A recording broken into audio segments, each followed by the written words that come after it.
Welcome to the stream. Last time we were suddenly interrupted in our journey by a witch starting an intermission. And today we're gonna see where that leads us and beyond. But first, Yaoshi, the Abundance. The flowers share their petals without care, waiting for their inevitable withering destiny. The birds fly high in song, moving towards their inevitable crash and death. The streams flow rapidly with life, in a direction where they inevitably run dry. Why must all things come to an end? There must be a miracle somewhere in the universe that can cure the disease known as finality. Life is too short, by Anonymous. Ask with sentiment, and you shall receive. Yaoshi is the nurturer of the people, the god of peace. Their presence ensures the existence of life. Yaoshi is an Aeon, who answers all prayers and cannot bear to see death and the pains of illness.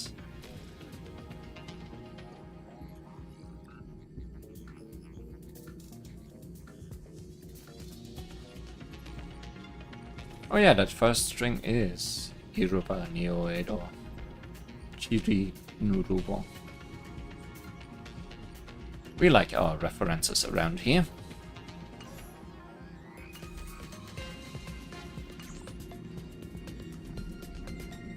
Anyways, back to the perspective that we are here for. Answers within mirrors. With Herta.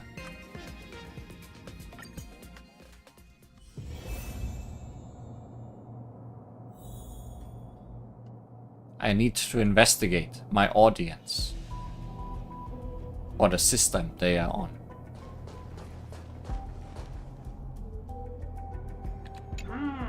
This is the audience system? Hi, it looks just like the simulated universe. Keen observation. They share the same fundamental logic and are pretty much identical in that regard. Ah, I see. We call this referencing and not appropriation, right? Or, you know, reusing assets. One more stupid remark from you, and you can watch Fifth Mirror reference your role because I'm going to be dropping you as my assistant. Focus now. The audience system is divided into 3 zones: energy supply, computing, and communications. Each zone operates independently and will only be integrated via the path of erudition when the system is booted. Sending a message to Droidhead involves more intricacies than you can imagine.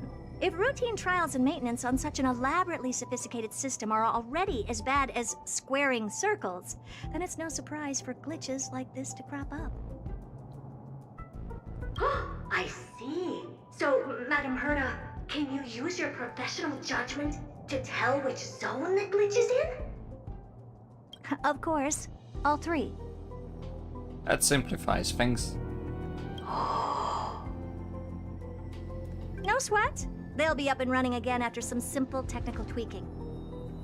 The 3 zones are compartmentalized, so we're going to have to troubleshoot them one at a time. Let's start with the energy supply zone. Get ready, and then we'll go over it. I'm just a mirror, Madam Herta. If you're ready, then your reflection in me will also be ready to go.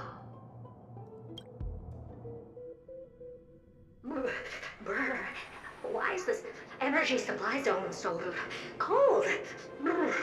I'm already frosting up. Energy supply needs a lot of cooling, okay? Why else? I've converted the energy core that supplies all of Herta Space Station into imaginary state and stored it in this zone. If not for the ultra-low temperature here, the space station would have long blasted up into the sky.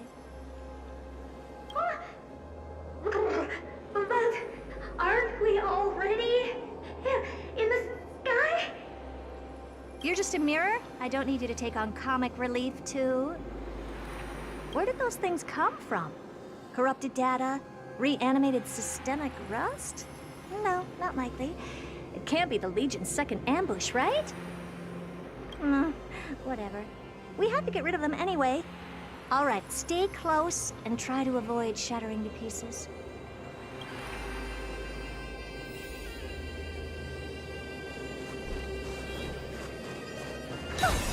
Well, as it so happens, we are Herta, so let's hurt them.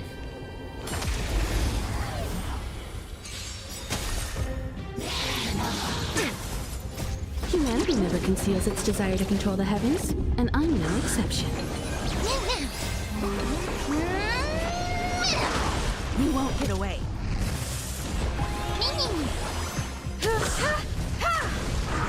Be of your body and mine. Endless riddle. Nothing but a point.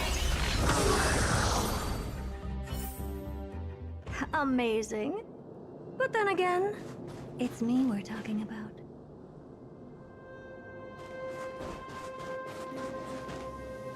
Okay, nothing over here. And soon nothing over here. You won't get away. Everything in this world is bleeding. Time to cleanse the filth. Expand your thinking.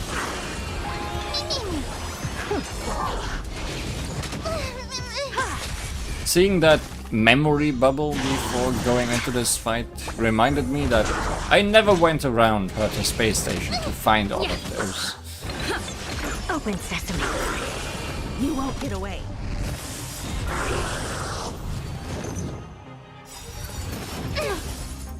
Endless riddle. Nothing but a point. And Madame Herta never fails to impress. Those things are no match for you. A piece of cake.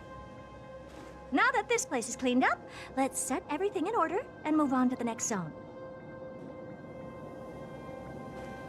What's this, ma'am?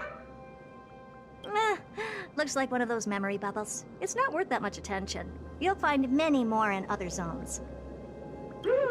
Is that so? That is so. Oh, we're not even gonna look at it. Okay.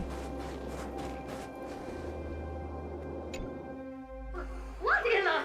How did all these disgusting bugs get in here? We're going to need out-of-this-world computing capability if we hope to meet Droidhead. If we can't churn out calculations faster than a Yottaflop's computer, then we can forget about having them notice our existence. But computers with too high a computing capability tend to attract computing stings like them. No one knows how these creatures evolved from their progenitor, the propagation.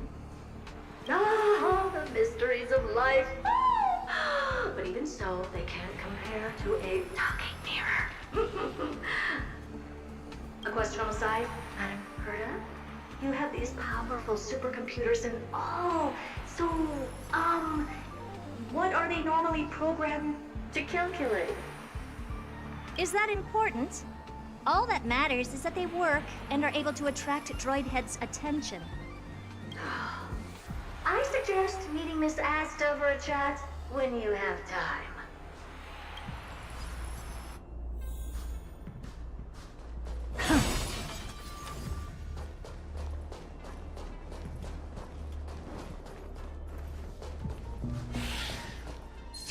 That's a true sting, not a computer sting. Humanity never conceals its desire to control the heavens, and I'm no exception. But I guess it just means our computer is very buggy. You won't get away. Open sesame. Time to cleanse the filth. Everything in this world is bleeding.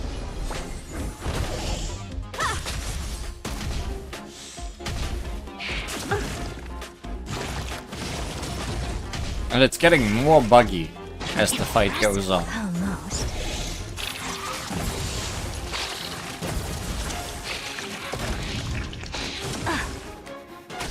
Expand your thinking.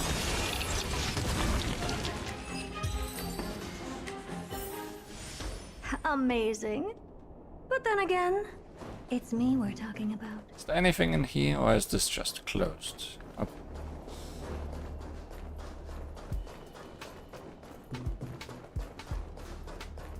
We are dealing with very limited space around here. There's a memory bubble here too. Why are you so interested in it? Okay, I'll admit it. I find them somewhat creepy.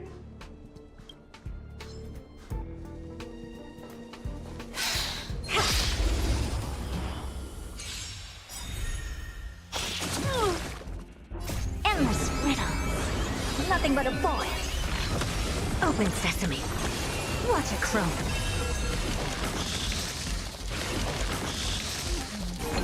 Angry Up bugs your body and mind. may die all the same. Expand your thinking.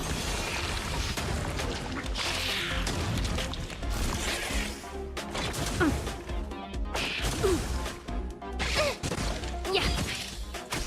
Open sesame.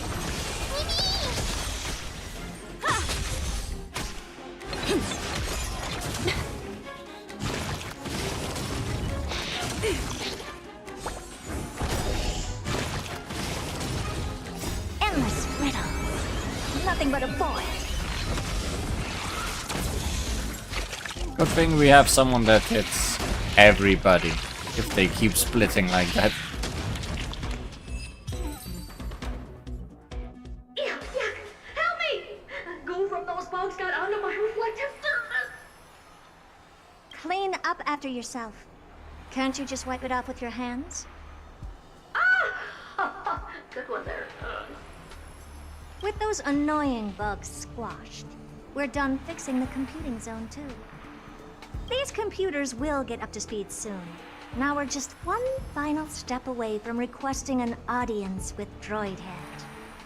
Our last stop is the communication zone? Oh? You have a good memory. Let's go see what's wrong in that zone. It's probably not much to talk about.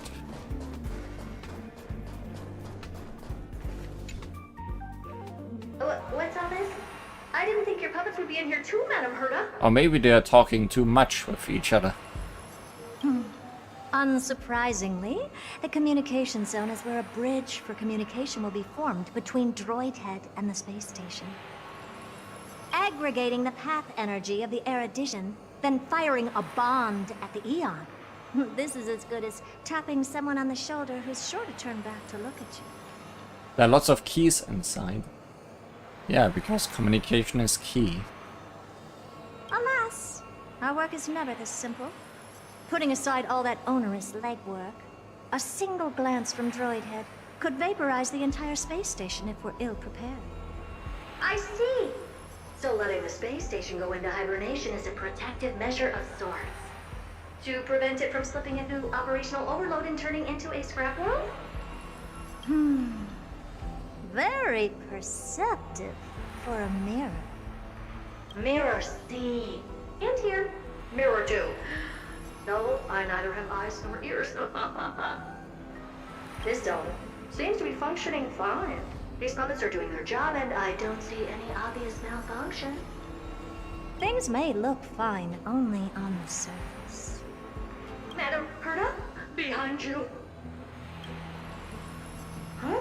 What does she want?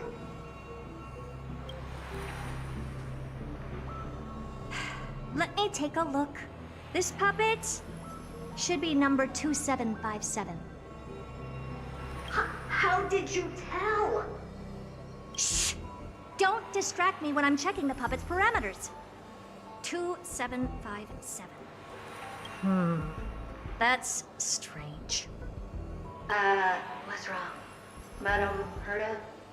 The replica personality module is off. Well, that can't be. This parameter is set to be enabled by default. And the utterly absurd module has also been disabled? Something's definitely wrong here. I checked a couple days ago and made sure every puppet has it switched on. Why? What does it do? The attack, anything, everything module. No, wait. Why? Do you even have such presets? Is enabled. Intruder detected. Threats. Come and help me, Mirror. Anything, everything, attack! These are mimetic remnants of the Everything in remembrance. this world So they were the ones that corrupted and tampered with the settings of my puppets? Oh, I was really hoping we just fight Herta. Expand your thinking. You won't get away.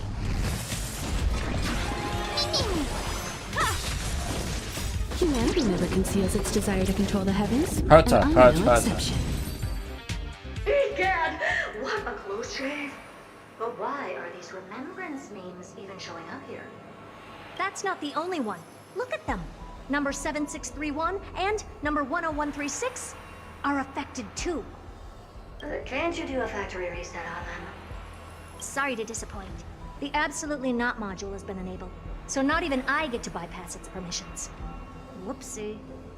What were you really trying to achieve with these creations? Just some toys to amuse myself with. Finding the source of the corruption can wait. These puppets no longer have use now that I'm here. Take them all out. Defective goods ought to be sent back to the repair center. I urge you to go easy on them for the sake of the space station. Time to scrap myself. Is that it? I was expecting something bigger.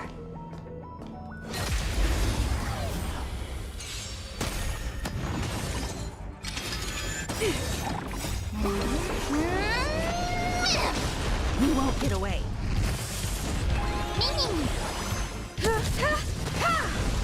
time to cleanse the filth. Open sesame. Amazing. But then again, it's me we're talking about.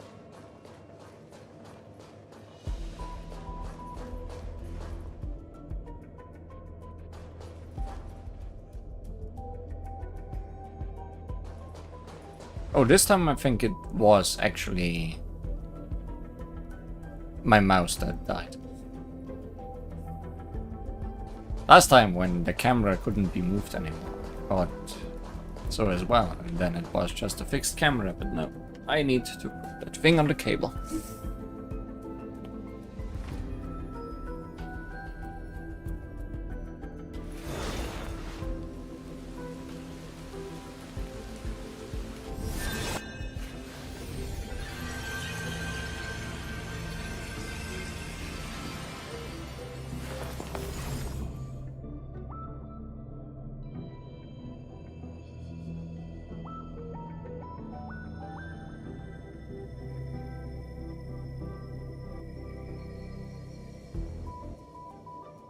Much better.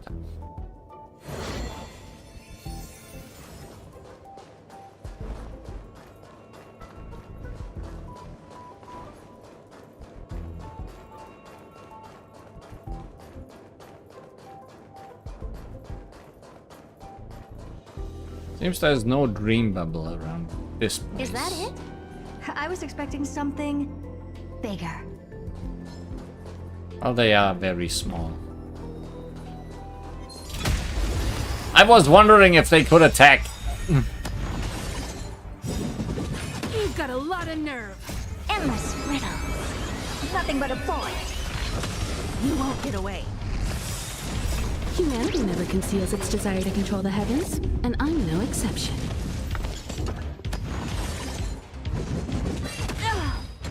Be of your body and mind. Expand your thinking. Glimpse the unknown. You won't get away.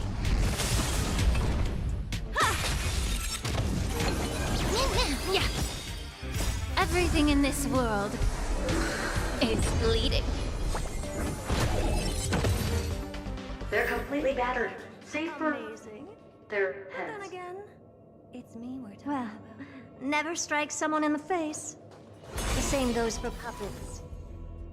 I'm picking up signals from more puppets somewhere further in. Let's go take a look. Hey, there's the memory bubble.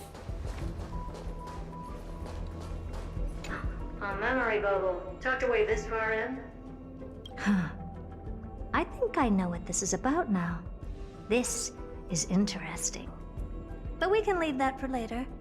Let's take care of the malfunctioning puppets first.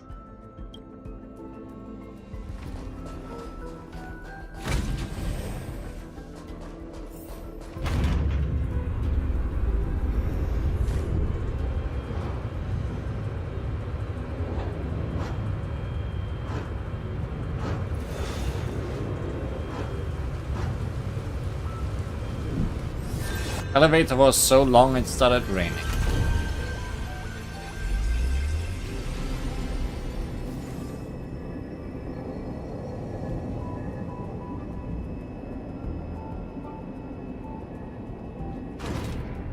Where does this little Herta puppet get a boss arena? Number 0988. The pride of my creations. Should I even be curious? Puppets before her were all as dull as brick walls, mundane and uninspired. I distinctly recall number 0988 being the first puppet I imbued with a magical surprise. Some other puppets that came later also got to enjoy similar privileges. Good to know. But did anyone ask? Fear not, Mira. You have to remember that being a genius means you're destined to solve challenge after challenge. There's no time for rest. Can I just be on the sidelines this time? Doesn't look like it.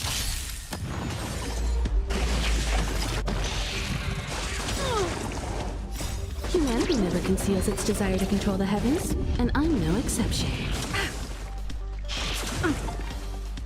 Barely felt it. Be of your body and mind. Expand your thinking. Endless riddles. Nothing but a void.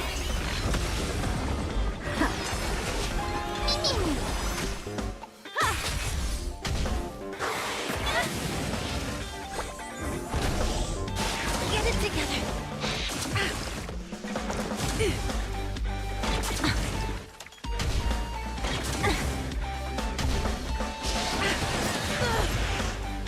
I never liked fighting the big bug.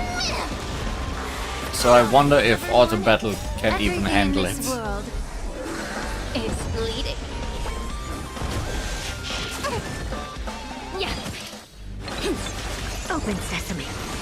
What a crumb.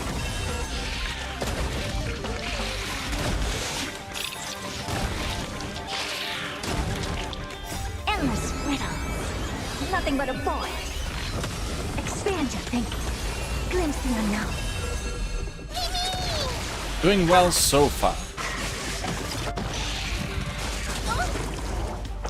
But I think phase 2 is when things usually get bad with these You bugs. won't get away.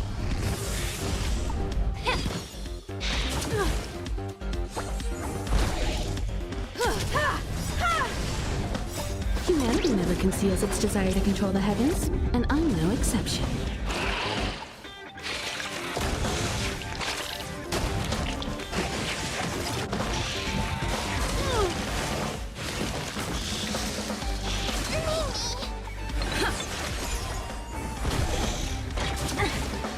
Expand your thinking. Endless riddles. Nothing but a void.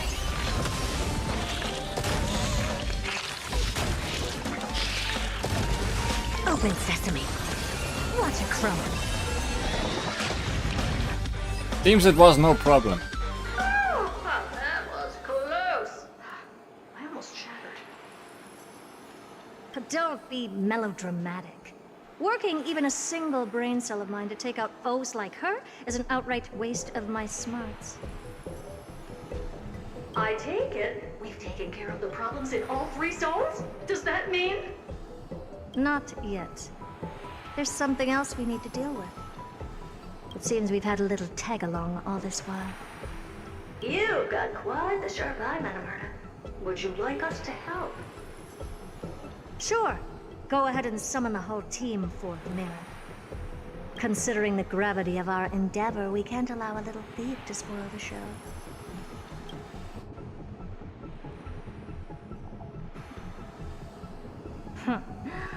Parasite of the Remembrance. Do you truly think your atrocious disguise can outwit the keen sight of a genius like myself? You are surrounded by mirrors. Once you're reflected in my mirrors.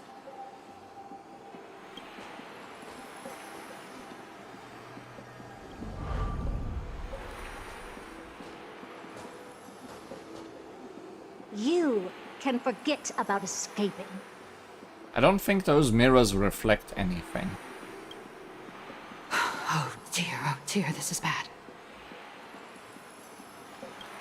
Right, stay alive, and again, I can strive. Retreat into the memory zone for now. I can always regroup and try again. Someone hasn't been paying attention. Didn't hear me, did you? For those petty tricks of yours. Do you actually think you can slip away right under my nose? Herta. Madam Herta, wait. What do you want with me? I'll spill it all. The garden's secrets, and what they're after, everything. Please, just spare me. Well, is that all you've got to say while your life is at stake? Well, that's hardly worth anything. Need a little refresher? I am Herta, Genius Society number 83, the one to unravel the mystery behind the imaginary leakage phenomenon, and key holder of the imaginary implosion pulse. Do you honestly believe I'd seek any counsel from you?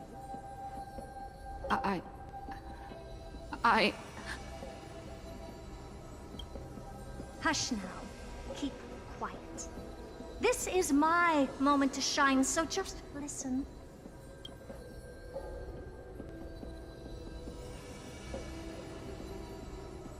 I noticed those hands on Herta's head before. Good to see you also use them in different ways. Oh, she also has them down here. You crept in here to steal Noose's memories, didn't you? And messing with my precious audience system is just a ruse to lure me here so I can lead you to them. What a shame. You're only a step away from completing the mission assigned to you.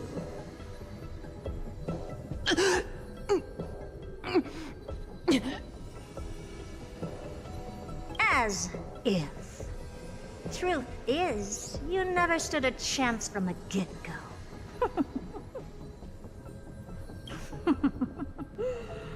Think I only have Fourth Mirror following me around?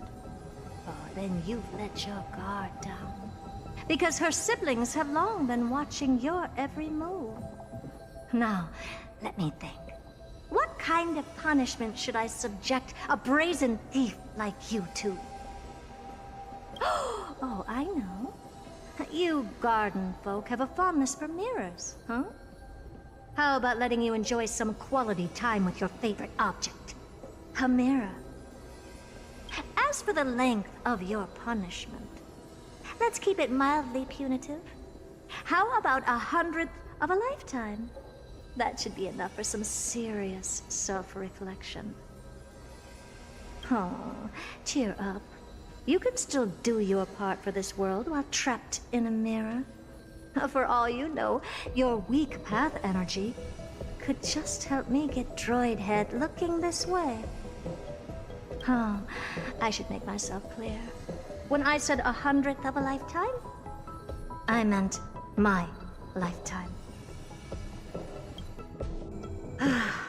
At long last, we can finally be at ease now that we've nipped those problems in the bud.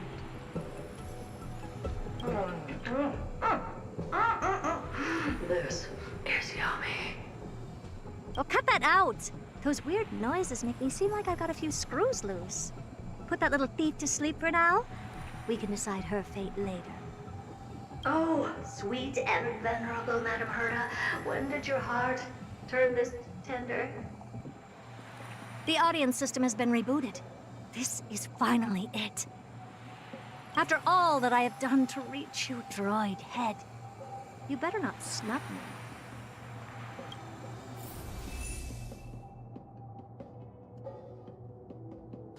Hey, news. Droid head. Listen up. The path space.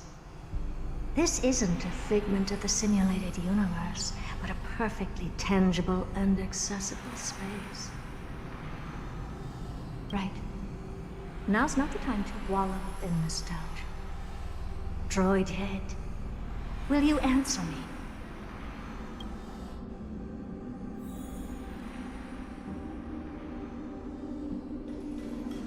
Madam Herda, we picked up some voices from the space. Let me hear them.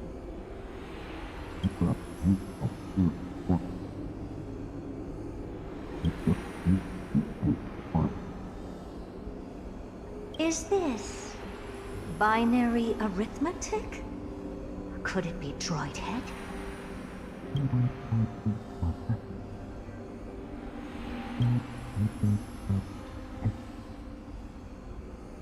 Wait. There shouldn't be a 2 in binary arithmetic. Is this some kind of prank?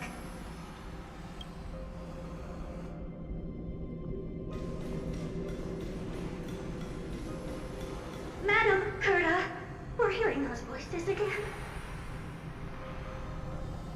Oh no! Ternary arithmetic. Now, what should we do? Keep your cool, second mirror. What did they say this time? Play it again for me.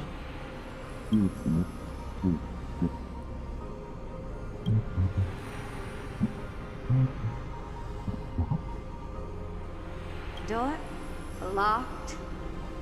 No, this isn't the voice of the path at all. What in the world is going on?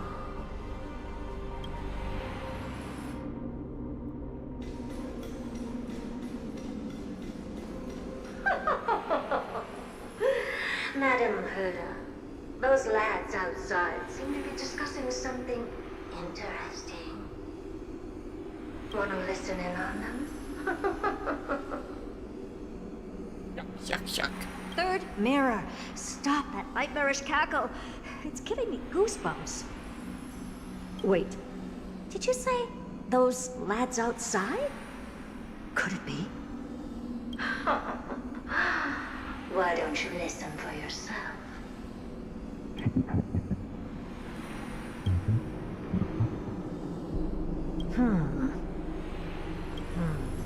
This isn't right. I'm sure we've got intruders in the lab.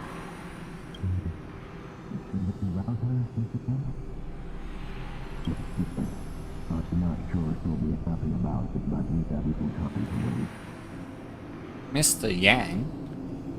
Wait! Stop! Whatever you're about to do. No, don't even think about it. Whoever you are, you better not interrupt me right now. I must continue forward. Just a few more steps and I'll be able to see Droid Head.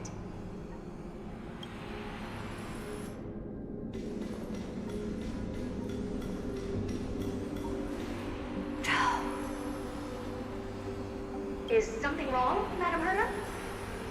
No, it's nothing. I was just thinking. Madam Herda? I think you'll want to listen to the voices from beyond this space. Oh. Wait, what are they up to? You're gonna have a bad awakening.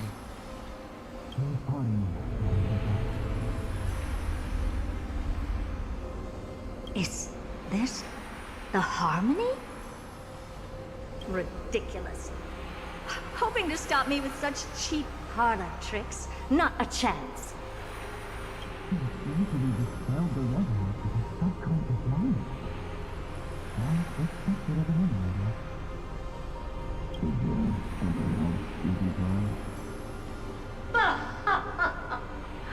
presumptuous fellows. Who are you to interrupt Madame Herta's experiment? Let's ignore them and keep going. We haven't seen news yet. Forget it, Mirror. Let's just leave. Leave? Surely you're not suggesting we stop the audience experiment right now? That's beyond all reason, ma'am. We went through so much just to get here. And now we're just one step away from making contact with the Eon themselves. Please! You know how insanely costly it is to reboot the audience system. But if I were to ignore those two intruders and continue onward, when Droidhead casts their gaze upon the space station, the blast of energy generated in that instant is sure to burn them to a crisp. Experiments can always be repeated, but humans cannot be brought back to life.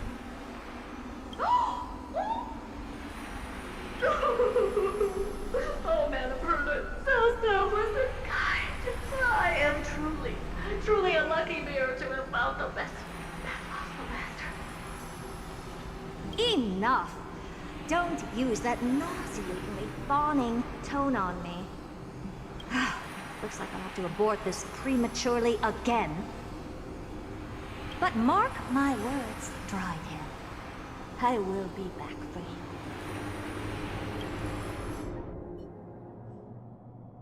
Madam Herta? You're finally awake. You two? Oh. My plan is ruined. And it's all thanks to you. Your plan? My sincerest apologies, Madam Herta. We weren't aware this was a part of your plan. The space station was in complete darkness when we arrived, so Sunday and I assumed something bad had happened. We continued further into the space station, hoping to find the cause of the blackout, and that's when we chanced upon your actual self. How did you get in? The door wasn't locked. All right, fine. I am a person of reason, after all. You're not to blame for this. I am familiar with Mr. Yang of the Astral Express. But the one next to you? Looks like Madam Herta doesn't pay much attention to cosmic news. Please pardon my manners. It is unbecoming of me to forget the most basic of courtesies amid all that has happened. My name is Sunday, and I'm just a passenger of the Express. And this, unremarkable passenger happens to be a Harmony Pathstrider? Do you take me for a child?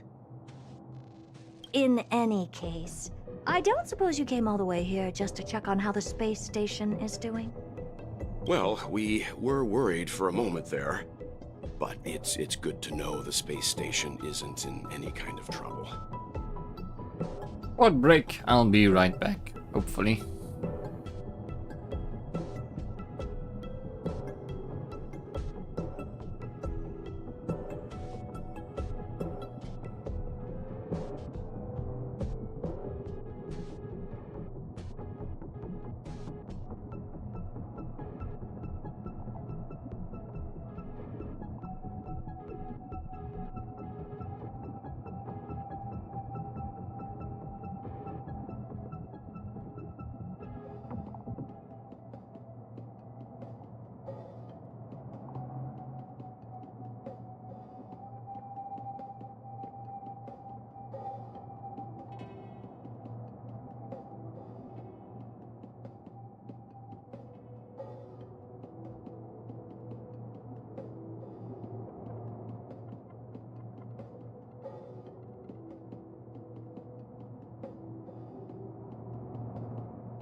Always these interruptions lately. More ding-dongs, in a way.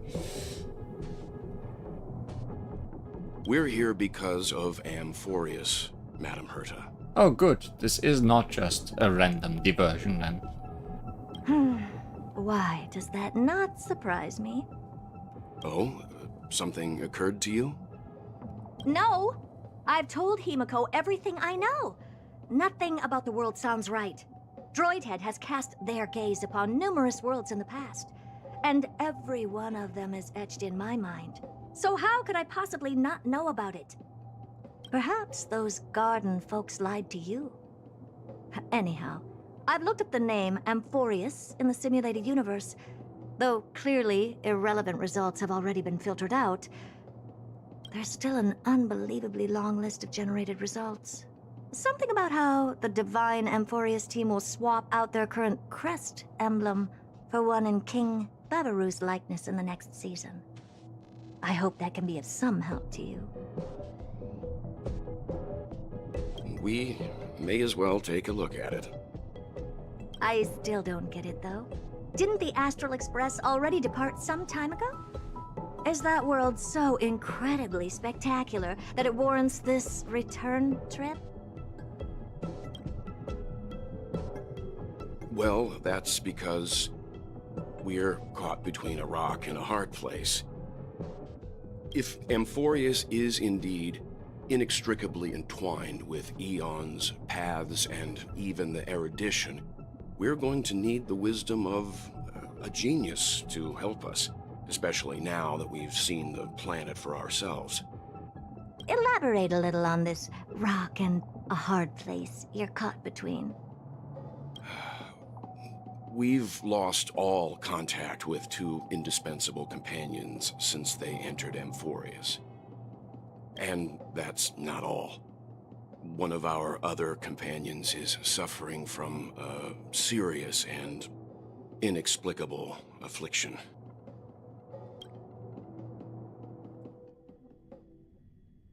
So March not doing so well is what you are saying. Back to Amphorius.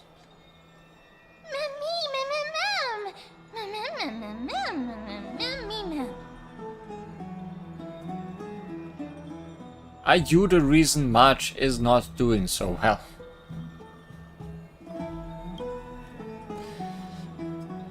They've been this excited for a while now. What did you feed them? They don't seem to need food.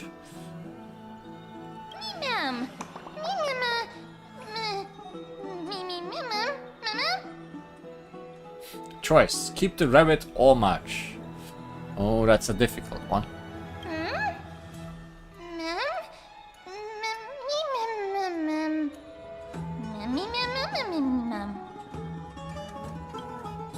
Forget it. You can skip the translation. I can somehow tell that none of that chatter is meaningful. It's almost time. The Chrysos heirs should be finishing up the preparations at the Vortex of Genesis. Let's go witness the core flames return when you're ready.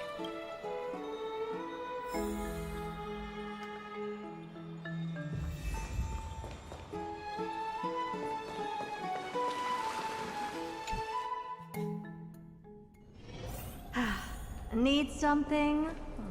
If not, then I'll be leaving.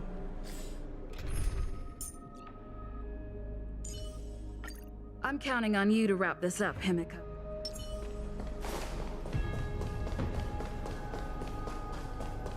O Majesty of the 12 Titans, pillars of the world, we seek your divinity to mend the rifts of the world.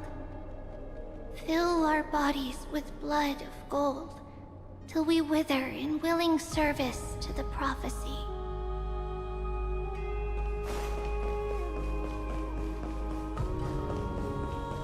I'm not interrupting anything.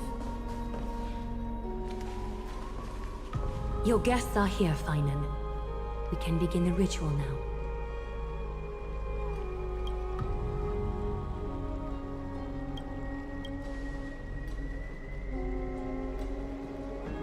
Lord Mighty is isn't here yet. It's fine, Miss Caceres. He spoke to me already.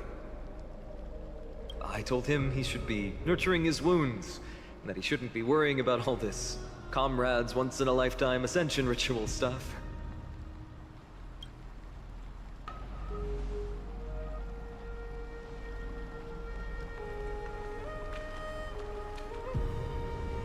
So, I'm ready to begin.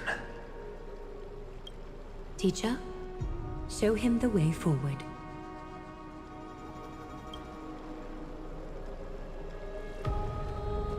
Despite the myriad dark and endless nights that have gone by, the guidance of the prophecy is nevertheless as clear and bright as the first ray of dawn. Overthrow the gods, it declared.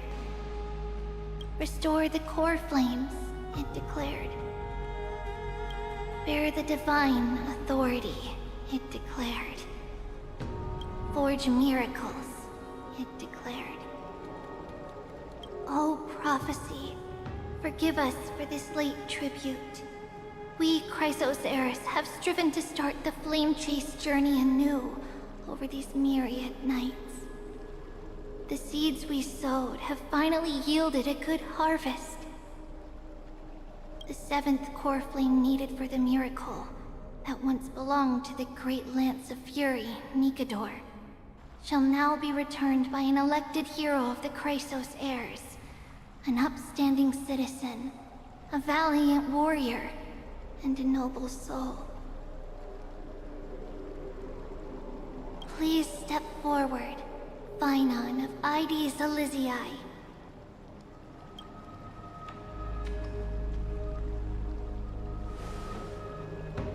Recite with us. O Majesty of the 12 Titans, pillars of the world, we seek your divinity to mend the rifts of the world. Fill our bodies with blood of gold, till we wither in willing service to the prophecy. Surrender the core flame, Chrysos heir.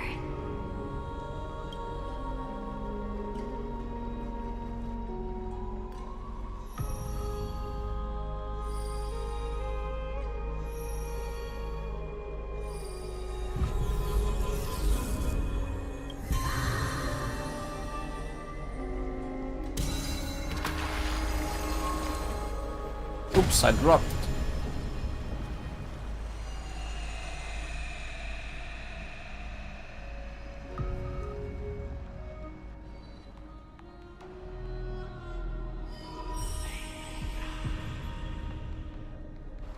The Lance of Fury's constellation is illuminated.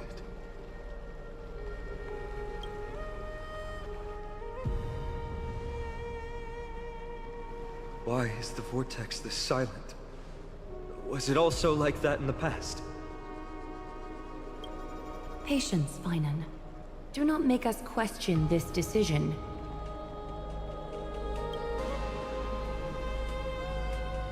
Lord Naius?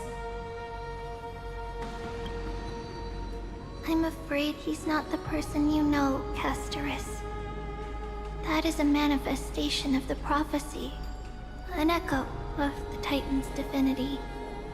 It is here to examine the Titan's successor.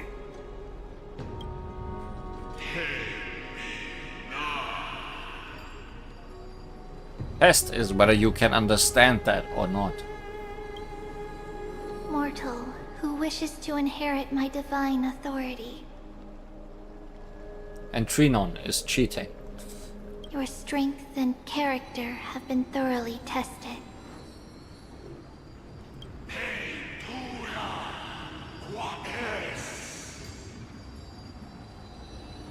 Yet your will wavers. If you are to inherit Nikador's relentless fight against the unspeakable Black Tide,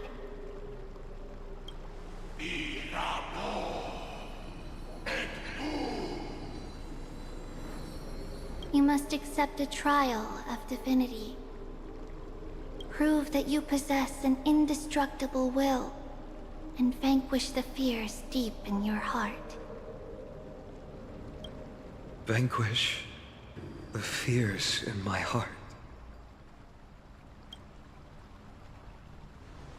So be it. No matter what obstacles you plan to put in my way, I'm ready to overcome them. For our prophesied tomorrow, I will become the god Amphorius needs.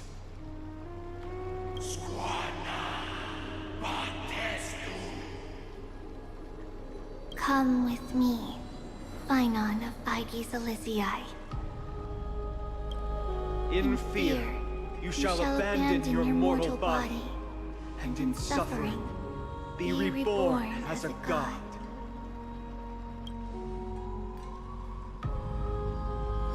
Wait for my return, my friends.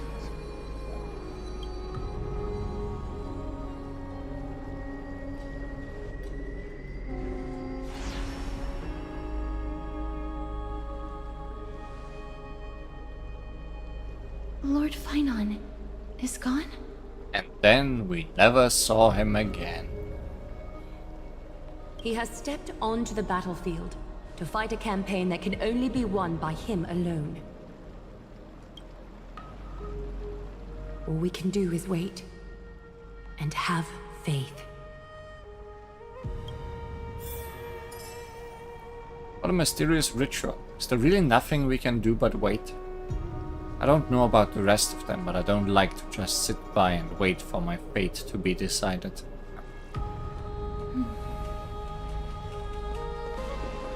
I pray you truly are prepared, Lord Phainon.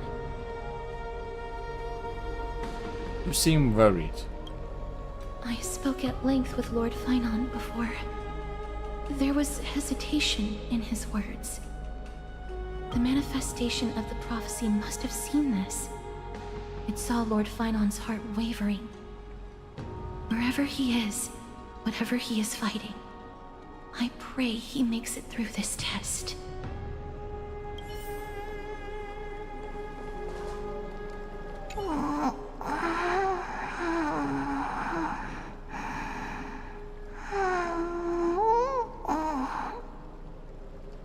Fell asleep while standing. I guess it got really boring really quickly. Not so Phainon. Yeah, he might not be so Phainon. Looks like she fell asleep. Presiding over this ritual must take quite a toll. Snowy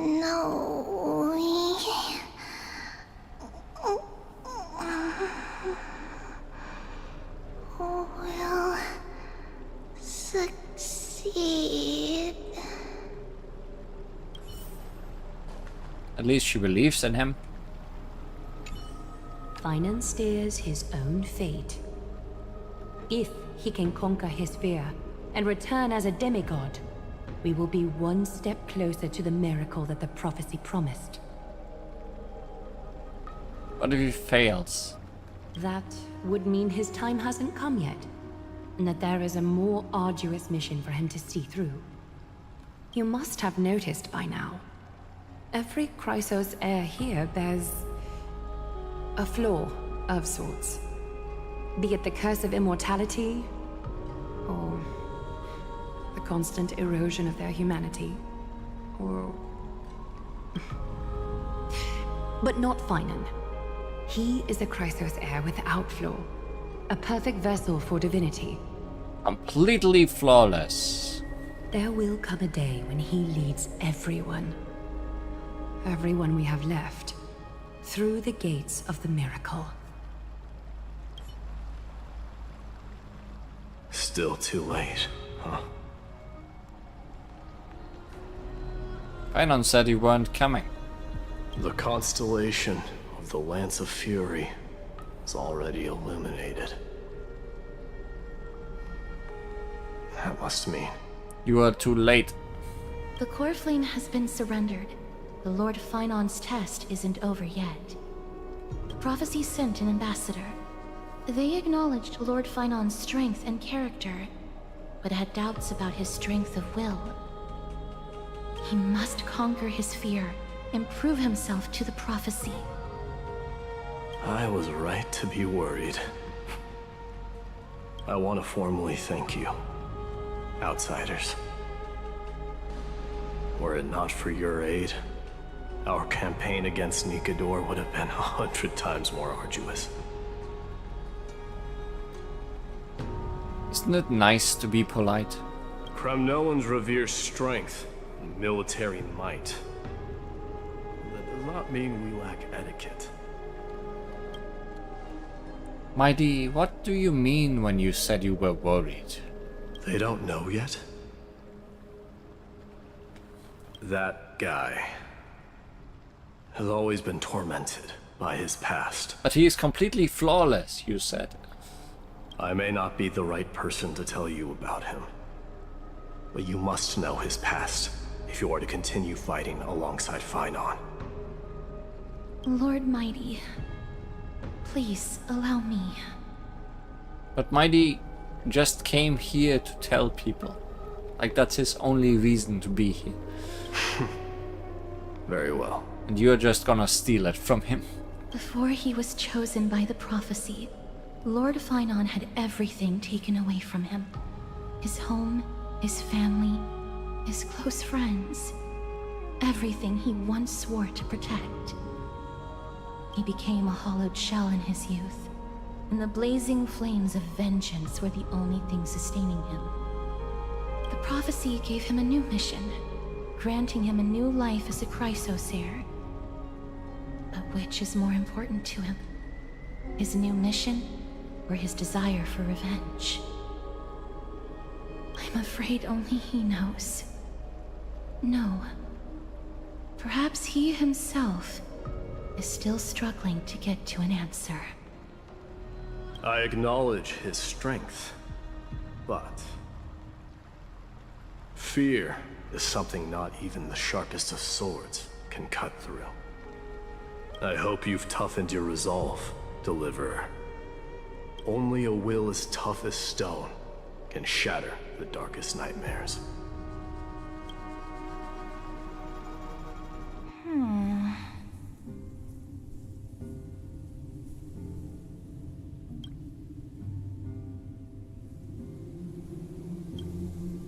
Is something wrong?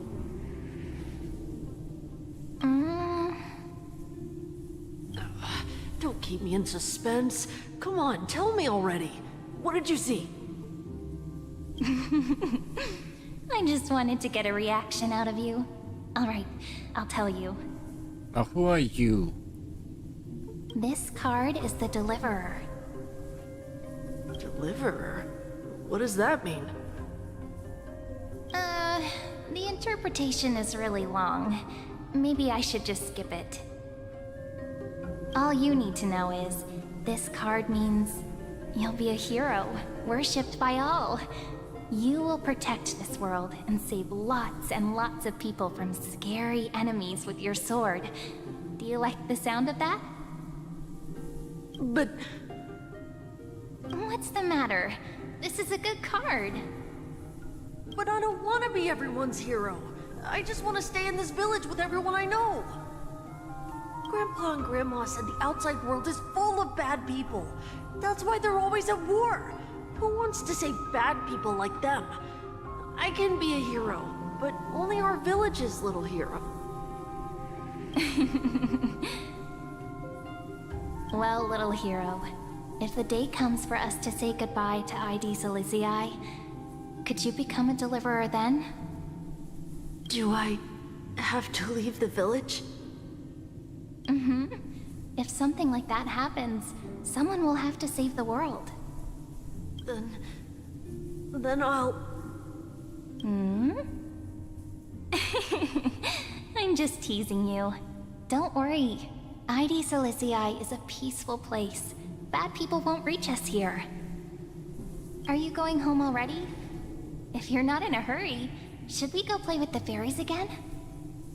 Oh, fairies! Okay, I love playing with them.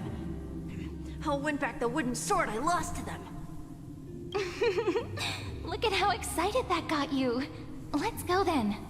This could also be Mem's voice. And whoever that is has pink hair.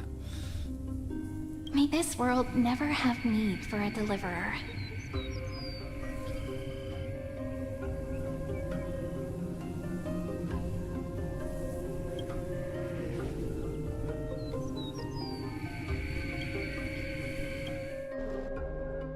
Also got stabbed.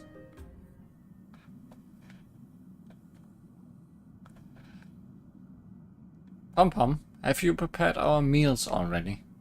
Of course the food's ready! March isn't feeling well, so Pom-Pom has specially prepared the conductor's special bland meal that'll be easy on her stomach. Can you bring it to her, Himiko? Gladly. Why don't we all get her... Nuh-uh! No coffee when she's already feeling unwell! Could be much, because why not? I mean... I was thinking that Mem might be much, in a way. So... maybe they are all three connected. Heh, I guess you're right.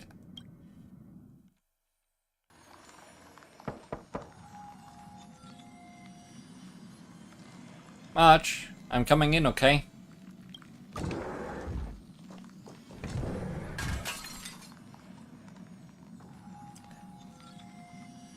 March is crystallizing again.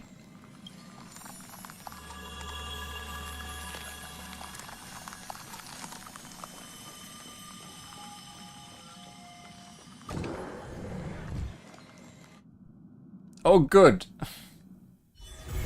It's still early. Where to now? Stay tuned to find out what happens next in the upcoming installment.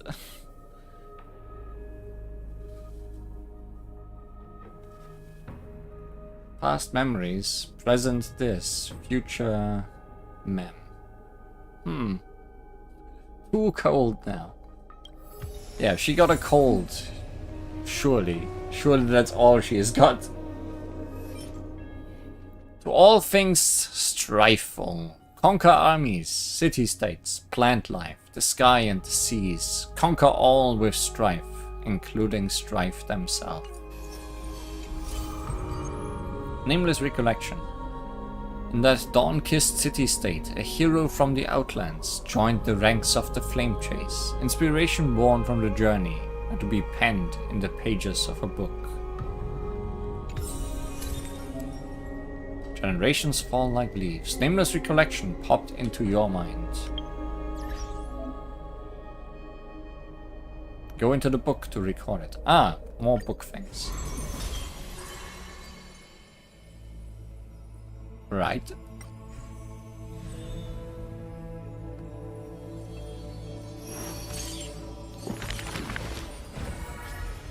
Oh. All the cards. Who do we want first? How about Aggie?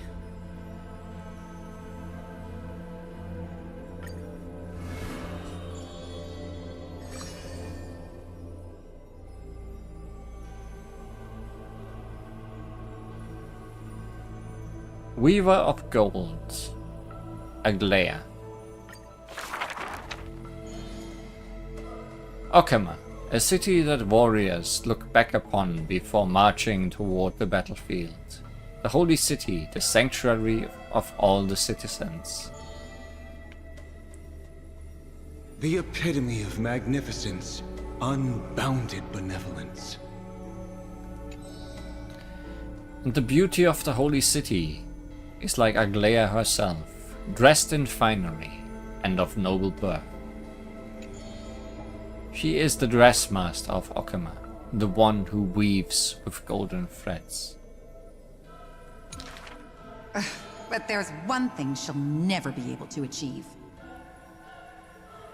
She will never be able to produce something seamless. Golden thread quiver, and a gentle wind rustles by her ear. She maintains her silence, but others fan the flames.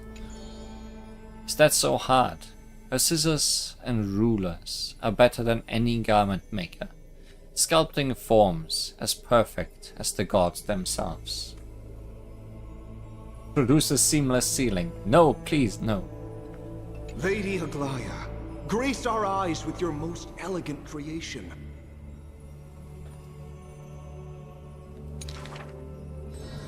Ingratiating words do not sit well with me, nor do duplicitous machinations.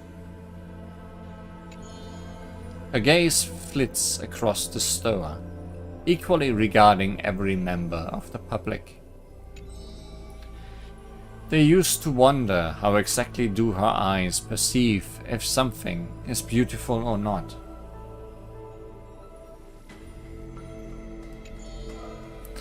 As with the holy city that's perpetually bathed in light, how do people tell apart cozy mornings and frosty nights?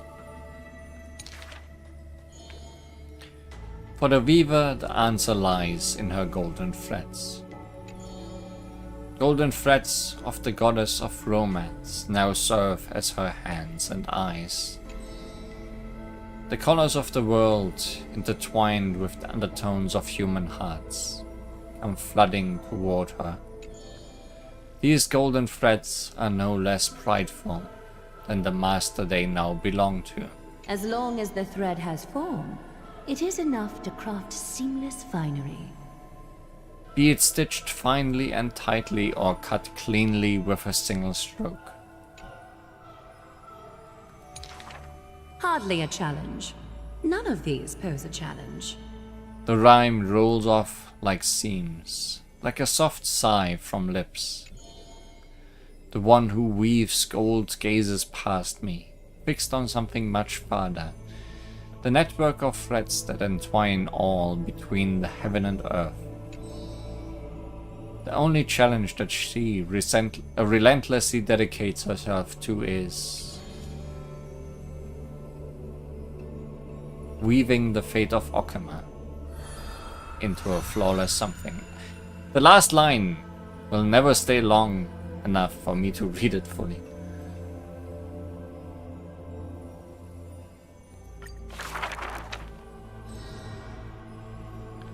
A long line stretched across the square. Merchants, shopkeepers, and even high society elite all lined up together without distinction. I think the game has found a way for me to read books by actually making them picture books.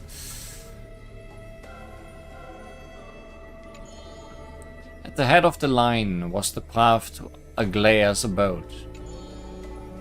Is the holy city's fashion trendsetter going to reveal her newest masterpiece? She's about to get rid of her failed pieces!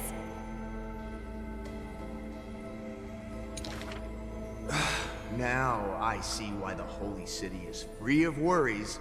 Even as the inn nears, they're still obsessed with lavish clothing. New to Okama, a visitor from elsewhere ends up utterly bewildered at the sight. It is said that a family of priests who worship Mnestia go way back with the weaver. But her impeccable gift of weaving isn't meant to serve anyone's pursuit for pleasure. What was once a sacred duty was misunderstood by the beauty-obsessed, who mistook fallen shreds for priceless treasures. Are flawed creations really still worth the people's adoration? The weaver shakes her head. She seems to have forgotten something. It is precisely the flawed hero who walks ahead of the crowd, who casts a long shadow over the world, and who strides toward everlasting daylight. There are nevertheless people whom the weaver is willing to sue and tailor for. Her conditions are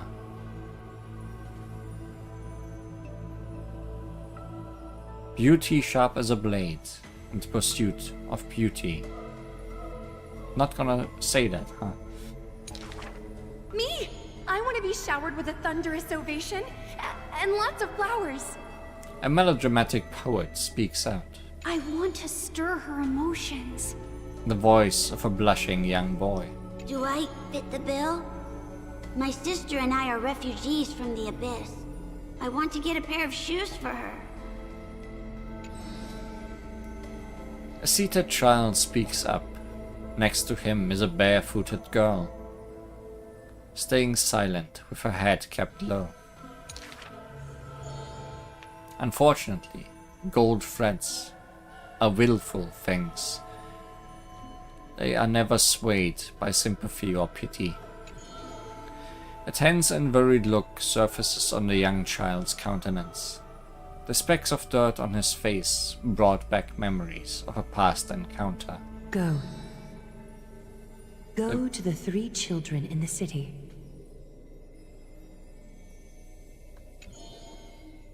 A message of Janus. They will bring... I hate you.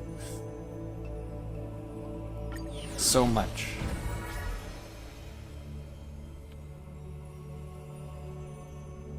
Like, why? You are so nice to actually let me click through things at my own pace, but the last line you steal from me.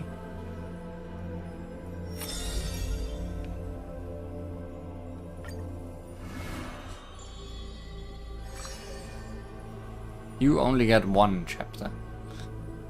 Twirling in fallen bloom, servant of death, Asteris.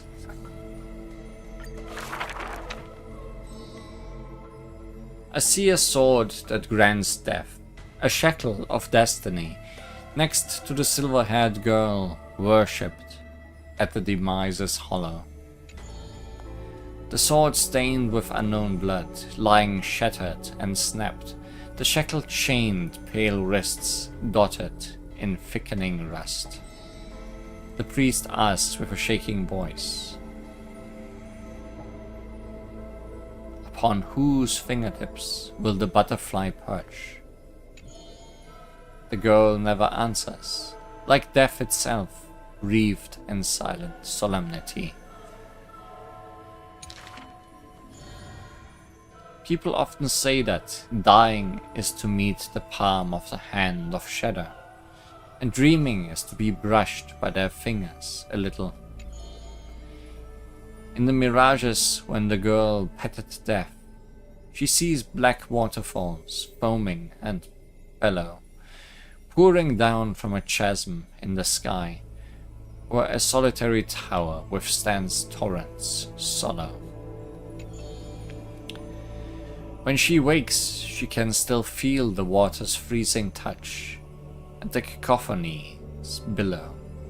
This was supposed to be a rhyme. Like the wail of the dead, the howl of beasts, in confusion, delirium, and clamors hollow.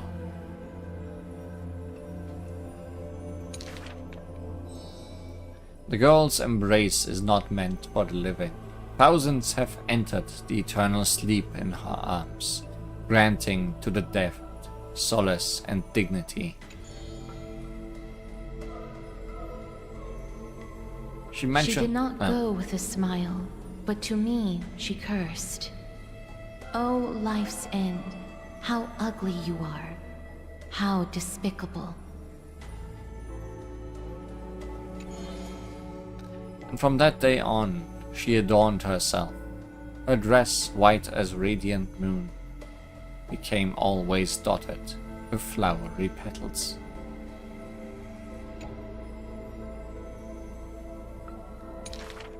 For if death cannot be avoided, I wish it could contain beauty more plentiful.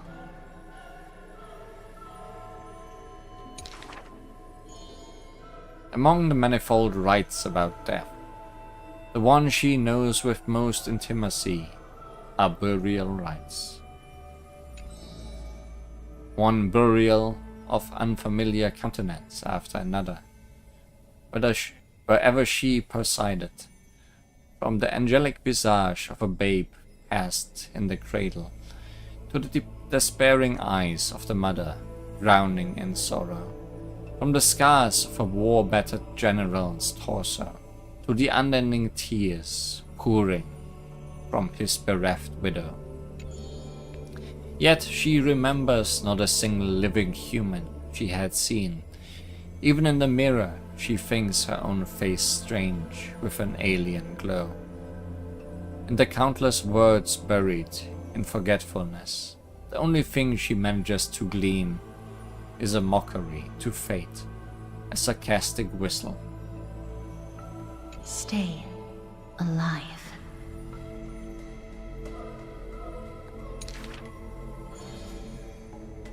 When she cast aside the shackles and stepped beyond Idonia, a deja vu most violent seizes her whole. Did she perchance conduct some previous escape? Illusions dance across her eyes. She had once drifted in an endless river, then drove her single boat out of the deluge. She had wandered in the battlefield covered in corpses, then recovered the path back to life. Why must she escape over and over again? She now knows the answer and quivers, for it is a ludicrous surmise. The woman embodying death walks this world only because she knows she must stay alive. But alas, at that time she knows not. Something.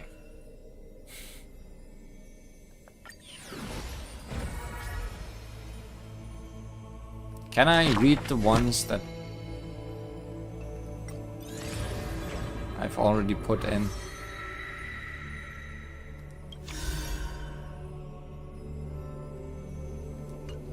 Not here.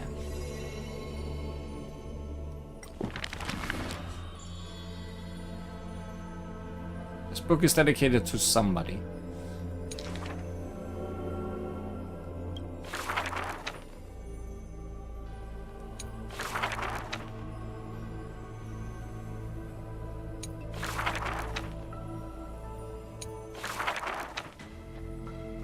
Okay, cannot immediately switch to final. Weaving the fate of Okama into a flawless, seamless outcome.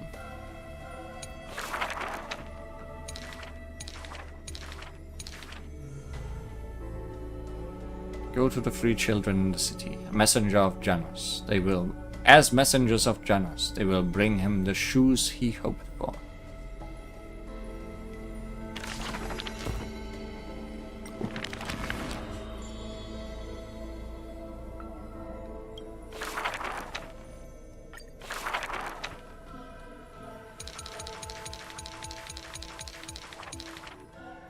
But alas, at that time she knows not that death is not the end. It is only a butterfly landing on a withered branch, utterly meaningless, profoundly trite.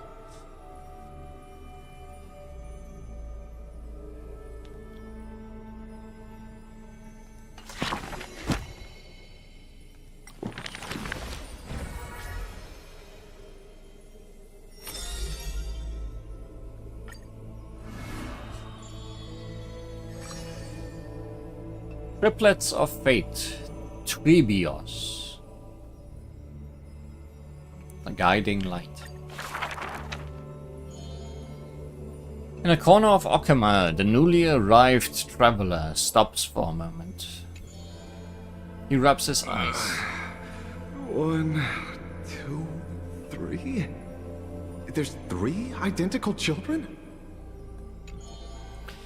The 3 children have differing smiles. One is beaming, one has a shrewd grin, and one is smiling serenely.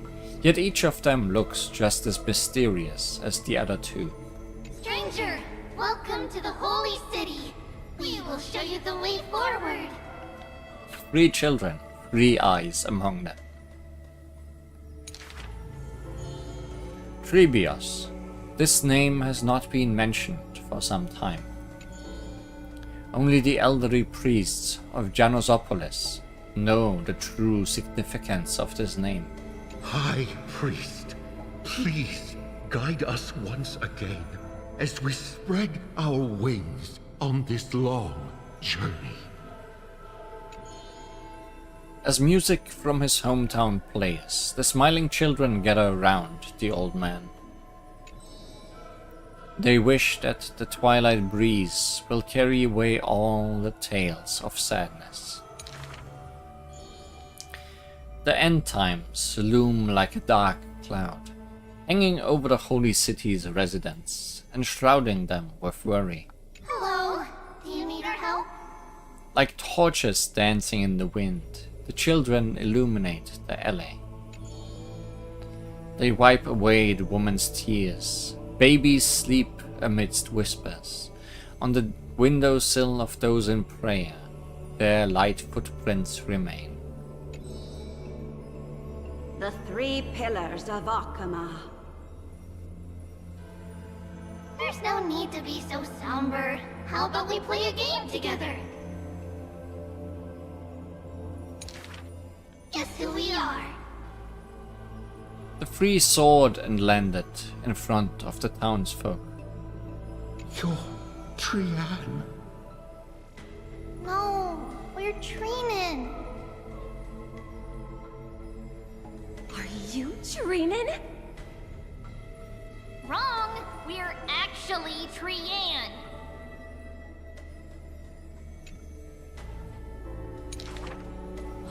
Then you must be Treevy. You're right! Good job! She is adorable. It matters not whether they can tell the trio apart. Of most importance is their sincere smiles. You can tell by the eyes. Show you the path to take. The children fly ahead, guiding the lost back to the main road.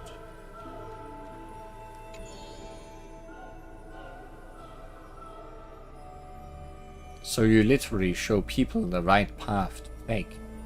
You're lucky. You merely took a wrong turn. The children flew before me. It was rare to see them so quiet.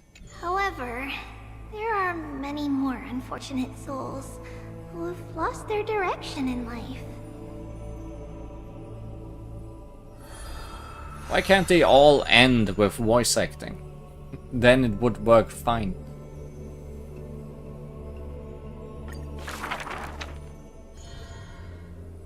There was once a dying soldier on the battlefield who wished to bid farewell to his lover in a distant city far away.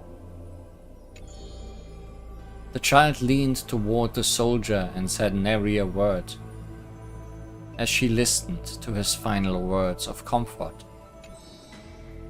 As for the other 2 children, they were in the city, beside a bed upon which a woman was lying in eternal rest, wailing uncontrollably.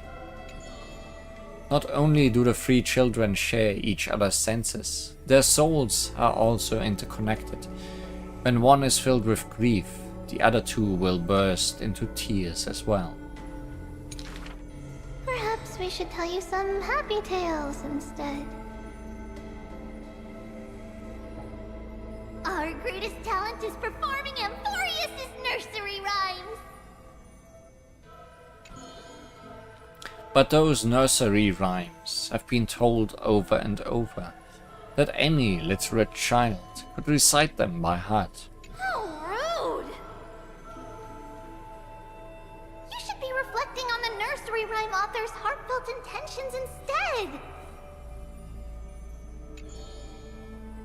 In this lush land by gods chosen, giants raise their glasses in a toast. People commonly see the children riding on enormous flaming torches, looking like shooting stars blazing through the holy city. Why, they have wings. How dangerous! An old man worriedly wishes the children to stop. Not Treenin. That's Trian! Ugh, stop nagging. Can't I just play with something I've created?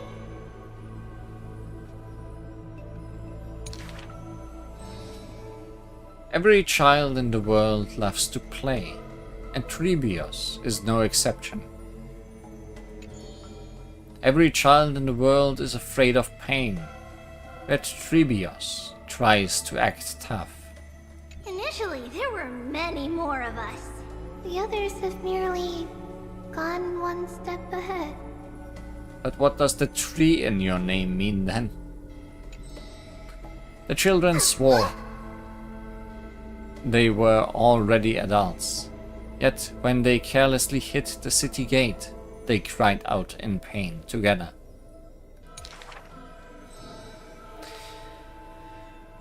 The tripartite prophecy is but a distant ritual. The Chrysos War, a painful dream. Echoes from the Gate of Infinity occasionally jolt her awake. And the distant travels of her identical sisters sometimes inspire uncertainty within her. A new journey only begins when the previous one comes to an end.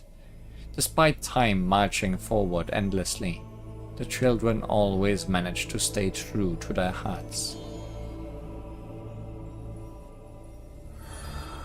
I thought you would voice act that.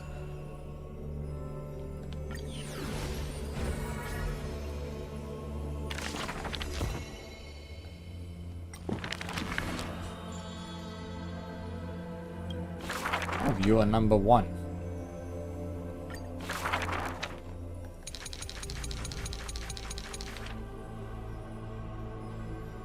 They are all that remains of one another, their senses intertwined, their souls in communion.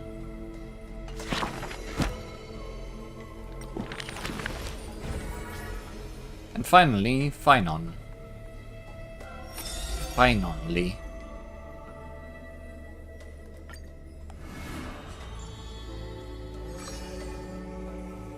The nameless hero, no name.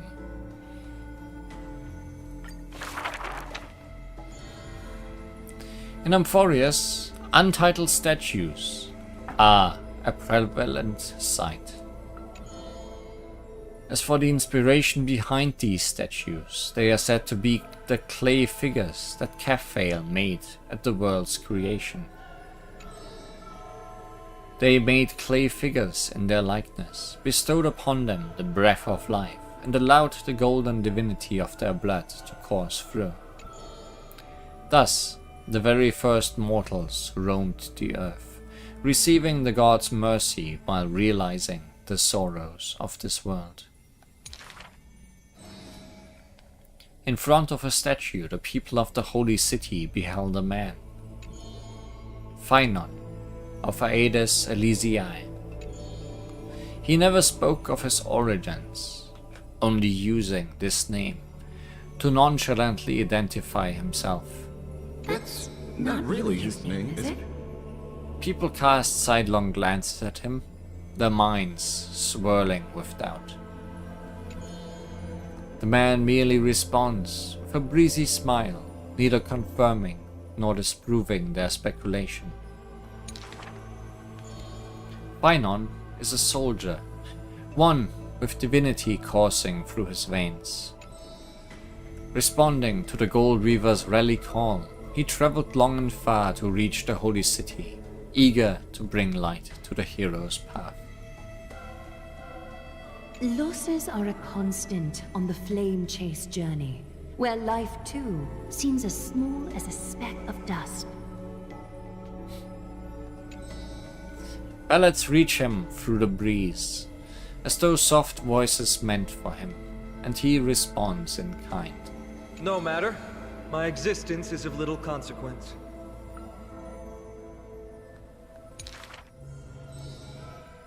Aedes Elysiae, the man's hometown, shrouded in secrecy, just like his past.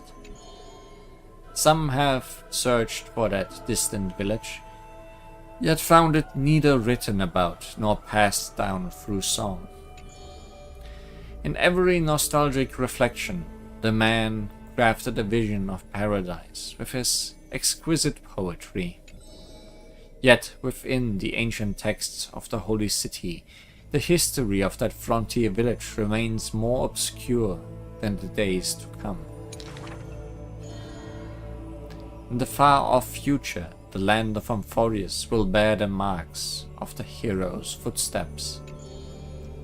With sword in hand, the man will inscribe an eternal mark in the Chrysos epic. Yet his real name may never be heard in this world again. Losses are a constant on the Flame Chase journey. Is his real name Kevin? Surely not.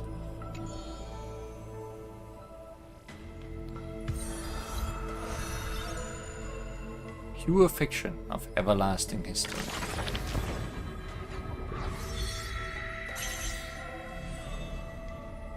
The Flame Chaser's path has been lit.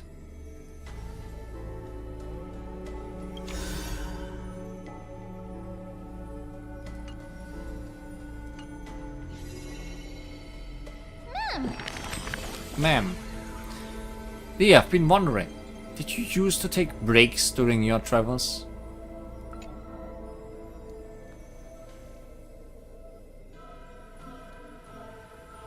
I believe in a work-life balance. It seems like Amphorius' hectic days are winding down. Why not take a moment to unwind in the bath chamber? It's really relaxing. There might not be news stories for a while.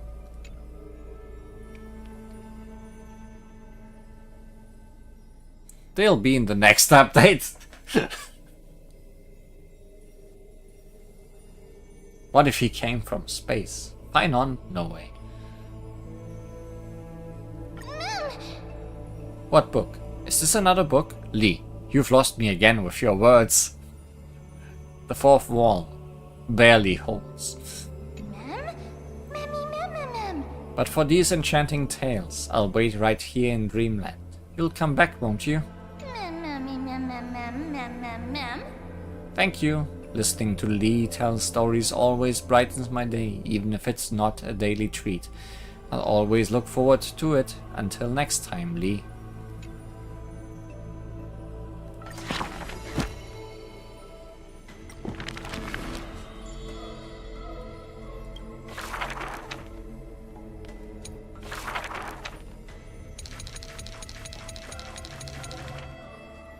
Some tool losing themselves at the very beginning of their journey.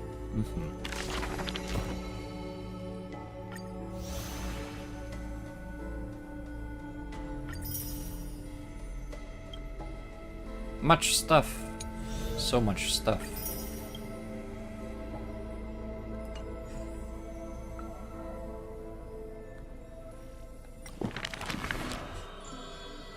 Anyways, there's lots of characters yet to meet, huh? I haven't even seen half of them.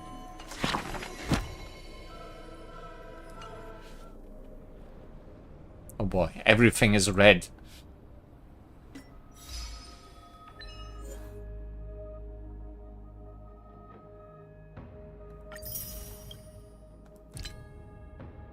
Defeat 10 enemies with true damage. Truth is the eternal ultimate. True damage is a new thing. Who wrote this story? During the first 7 segments of the story, you fall deep in thought.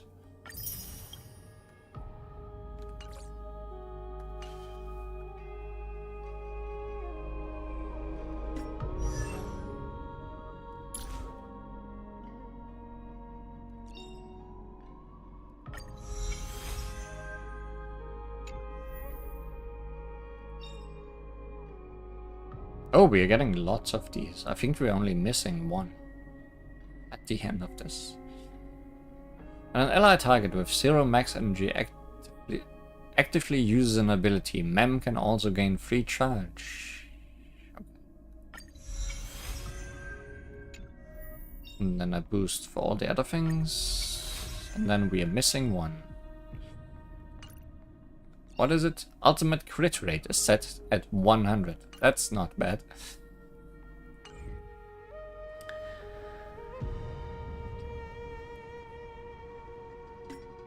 Messages. Oh, from everybody.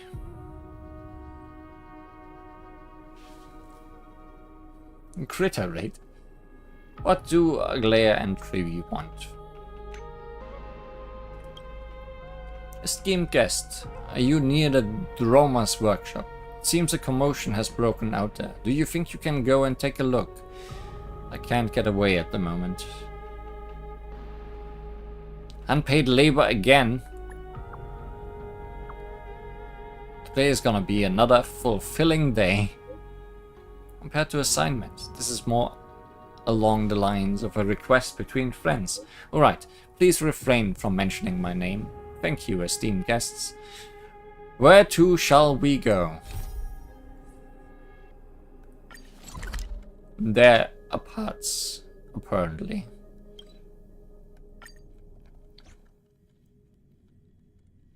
I don't have anything else planned for today, so I guess we just do more things here.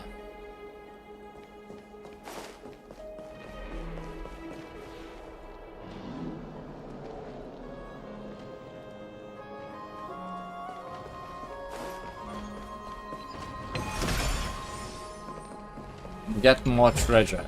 Maybe find more minigames.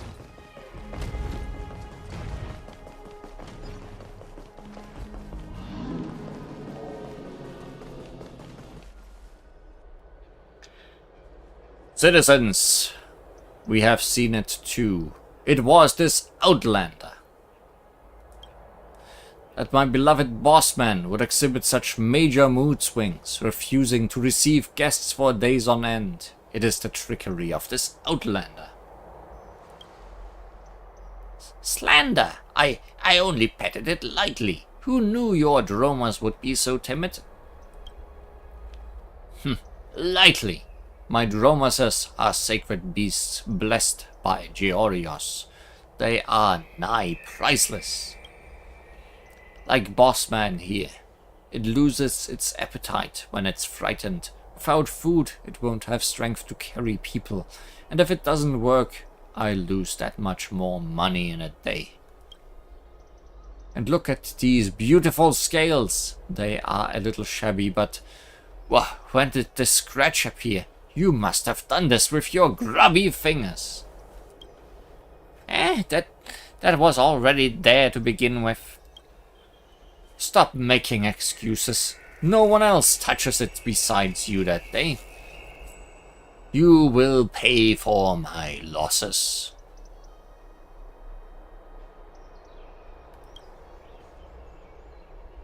Those who have just arrived, worry not. I shall reiterate the story once more. In recent times, Bossman has been unusually lazy. I noticed something amiss and personally stood guard by its cage. Guess who I caught red-handed? This Outlander. He would come here on time every day, get close to Bossman and pinch it violently. My heart bleeds for its abuse. I was massaging it. I noticed something off of its behavior, surmising that it was overworked and wanted to ease its pain.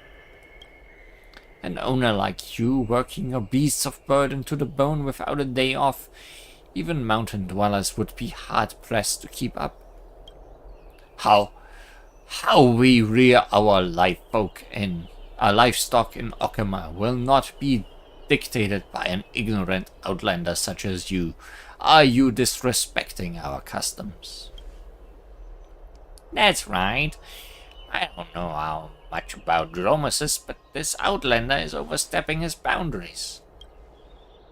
Yeah, that one might even be another remnant of Zagreus' worshippers. Look at them sneaking about.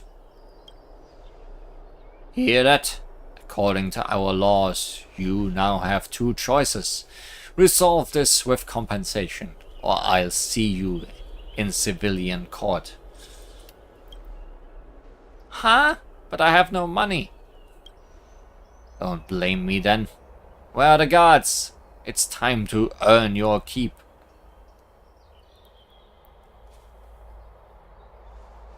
As a trailblazer, I'll take care of all expenses.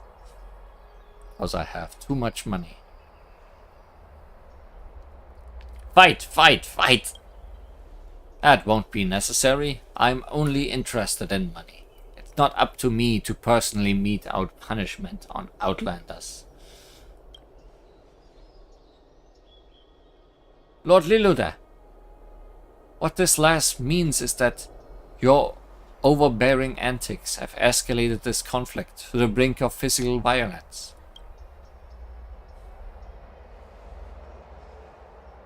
And who are you?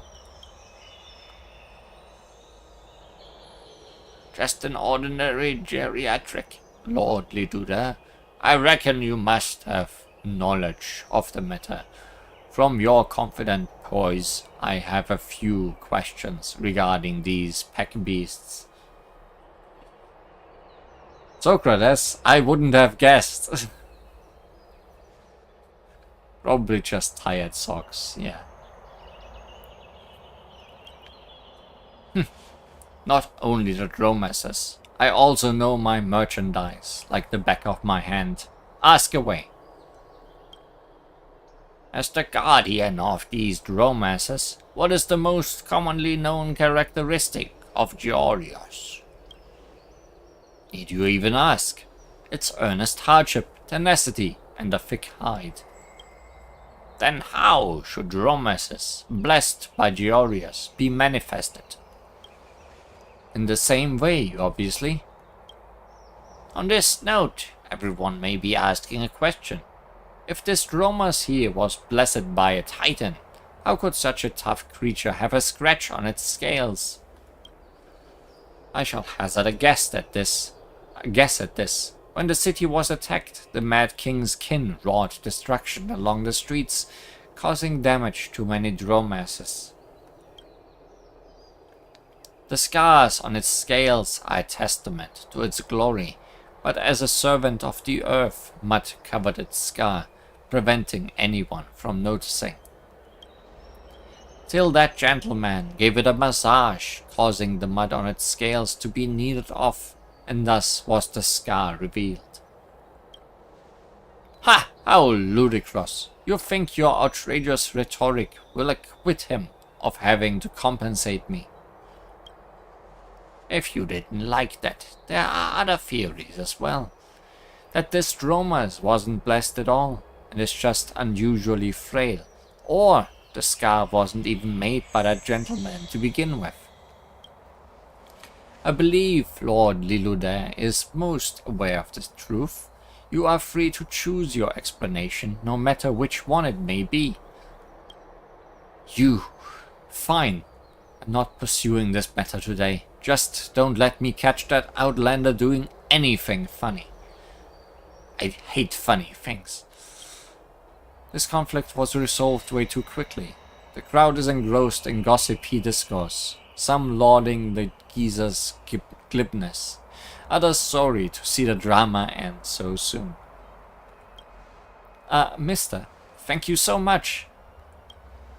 All right, you run along quickly. Don't give anyone else a reason to speak ill of you, even if you did nothing wrong.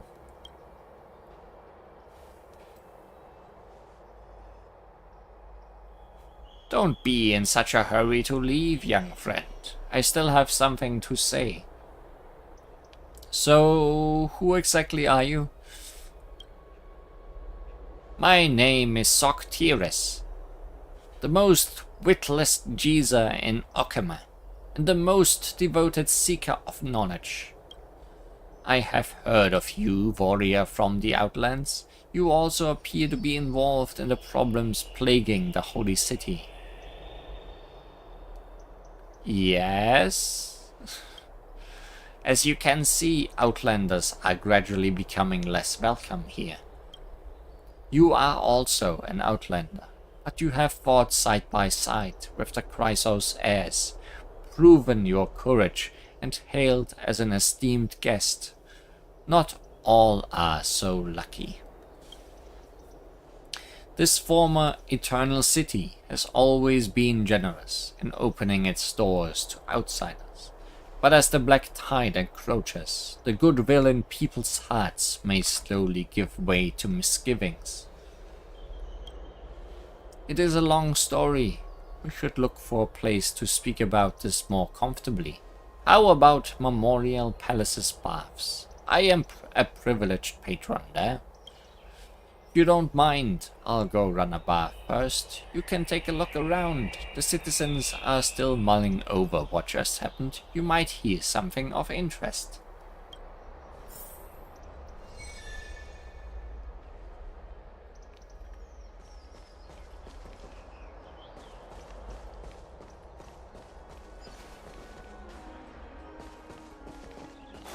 Will I hear anything of interest? I'm just going to the baths. Maybe. Listen in on the citizens' discussions. Are those marked?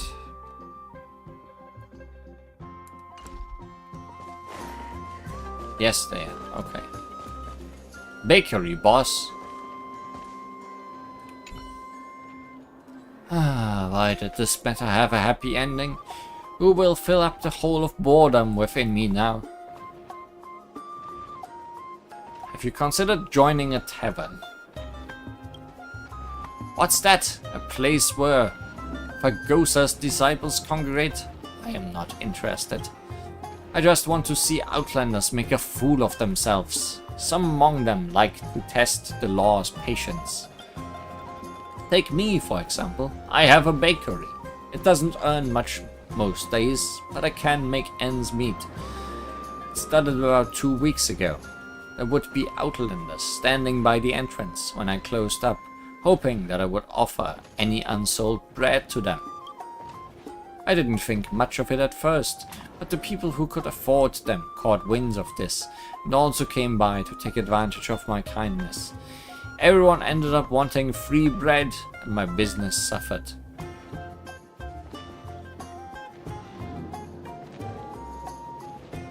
Doesn't sound like the Outlanders were at fault.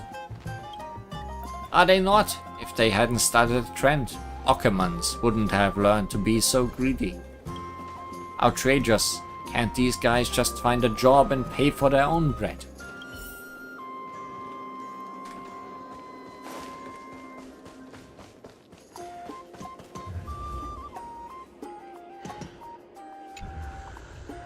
Are you here to eat dirt? Why not try a bit of butterfly?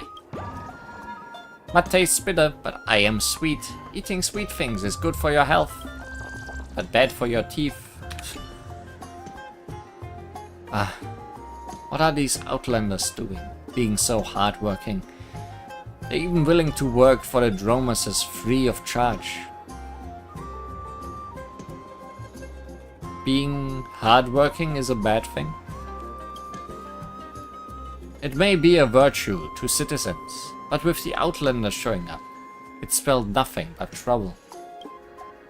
There weren't many Outlanders who came to the Holy City in the past, so the Council of Elders agreed to let them enter in batches. But who would have thought that these ruffians were so exceptional? They had only 2 conditions while looking for a job: food and lodging. You didn't even have to pay for their work. No business owner in their right mind would want to hire any locals with such affordable staff. I can't work for no pay.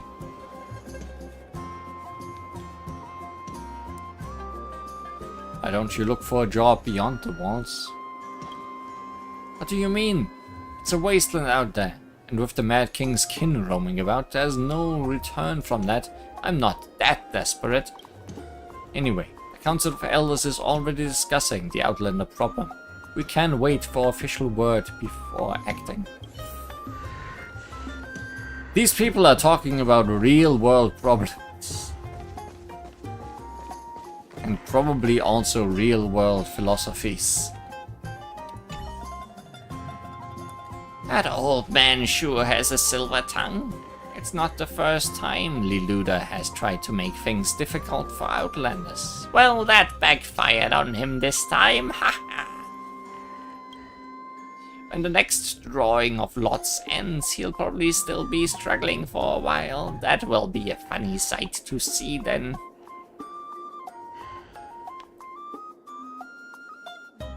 You are also looking to revel in others' misery. Please don't misunderstand. I am no onlooker baying for blood. I just reckon it'd be a waste not to witness a troublemaker get his just desserts. He has his fair share of supporters. The Holy City has limited space and resources, and Nikador's assault has only made that distinction more stark. Now the Outlanders have been forced to draw lots for entry. But Lady Treeby brought back a group of generous priests some days ago, and they didn't have to draw lots to enter the city. Talented individuals are a precious commodity in times of need. The situation in the city is complicated. Everyone seems to have their fair share of arguments. The citizens are locked in their bickering, and the Council of Elders will likely reserve judgment for now. A word of advice: learning to think for yourself is essential, just like me.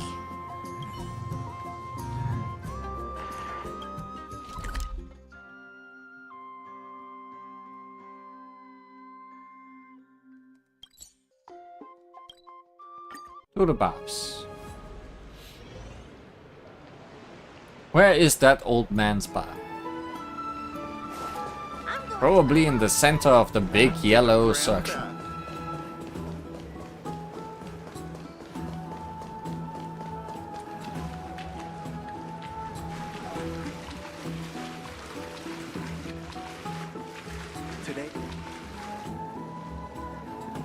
It's you, young friend. Come on down. The water is just right.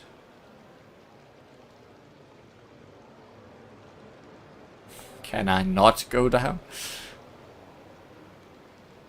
I've got a complete grasp of the situation. Is that so? Your actions are worth commending then. There was once a sage who said this: public opinion cannot be heard with only one ear. How about listening to what I have gathered? Where should I begin? How about we start with you? I hear that Nikador's brethren were running rampant in the city when you first arrived in Okama. Before that attack happened, an occasional outlander seeking refuge would come here for shelter. Their cities had been razed to the ground and they could not survive long in the wasteland. And now the number of refugees seeking protection in the Holy City is rising, because you defeated Nikador and made the journey to Okama that much safer. You mean I caused this problem? Don't think of it like that. Future events cannot be predicted, and to these outlanders, that is most welcome news. Resources during disasters are scarce, and Okama can't take in too many outlanders. Welcoming everyone will only plunge the city into chaos. Right now, most of the outlanders have been situated in a shelter far away from the city walls. Conditions are much better than the wastelands, with the city guards protecting the place, but it will never grant them a sense of security akin to their homes. This scene needs more chilies. You are correct. We are just chilling, but it's not spicy enough. So the council elders came up with a temporary solution to allow only a small number of outlanders into the city, decided by drawing lots. This method may be unfair to those who object, because the council has rigged the process to select the useful ones. Strong men who have mastery over special skills and proficiency in heavy labor stand the highest chances, while old folk with children in tow the lowest, even if they require more assistance.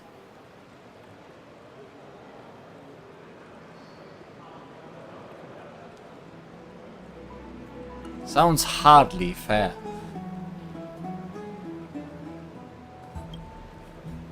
Alas, there is no evidence to prove that this sorting really exists.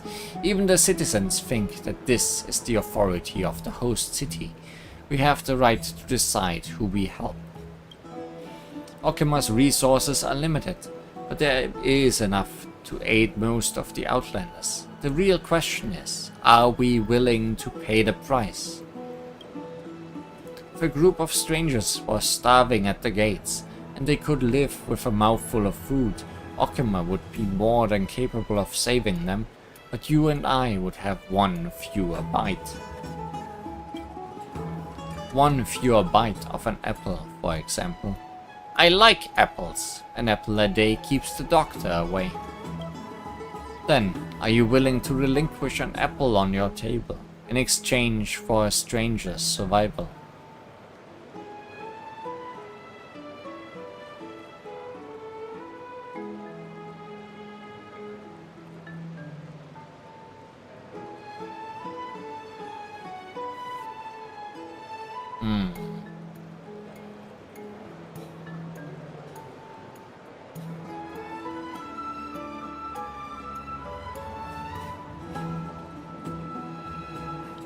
Depends. Are they bad apples?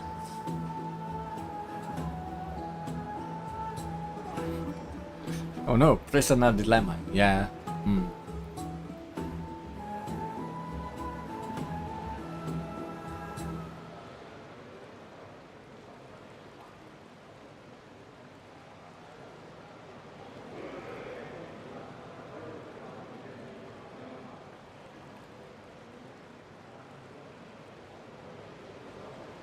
It would depend on what they have in exchange.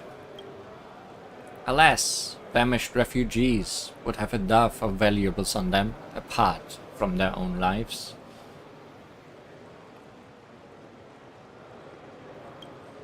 The answer to this question incurred further discord. The city's people are locked in verbal conflict to this day. How I see it at least is that Okima should be tolerant. Even if we can't save everyone, we should embrace kindness and provide resources for others to live on. Because the true resource is people. A city without her people is like a vessel without a fine crew, unable to stand steadfast in violent gales. I agree with your perspective. Who knows? I fear only Orinox's miracle may be able to give an answer.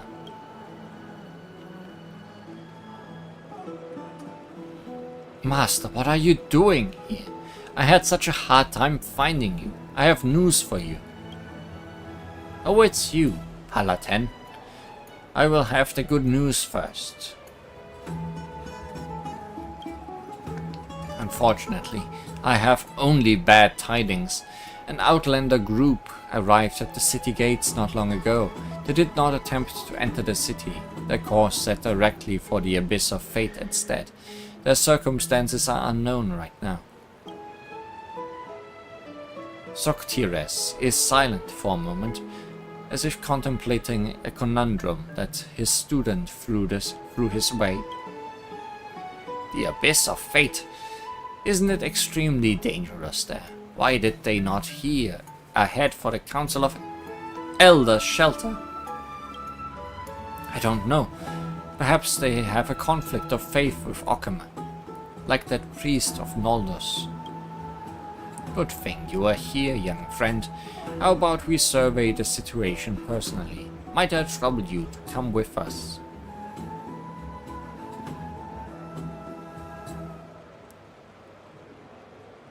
I'm happy to help. You are most forthright. I must treat you to a meal when we return to Okima.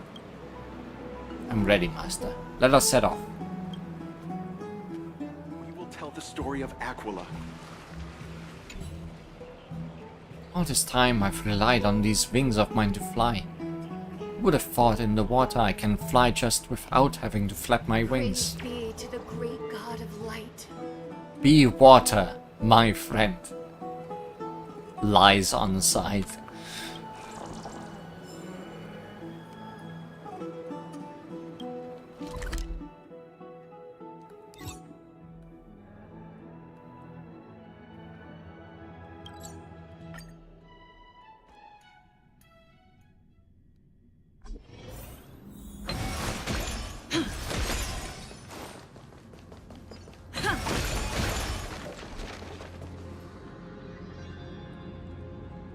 Master, look, those things.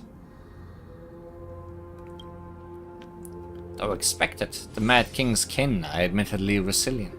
Paladin, you stay in a safe place. Young friend, I'll be counting on you to watch my back. Oh, that line got me all fired up. Master, you knew martial arts all along. No, I simply seized the chance to rally those refugees, so they would keep calm. Ah, get away from me, monster! Now.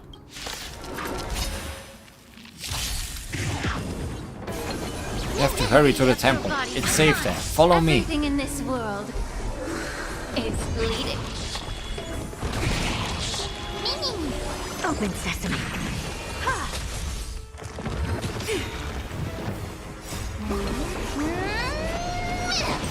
You won't get away.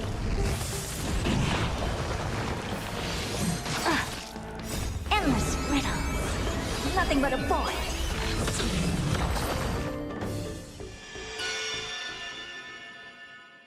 Ugh.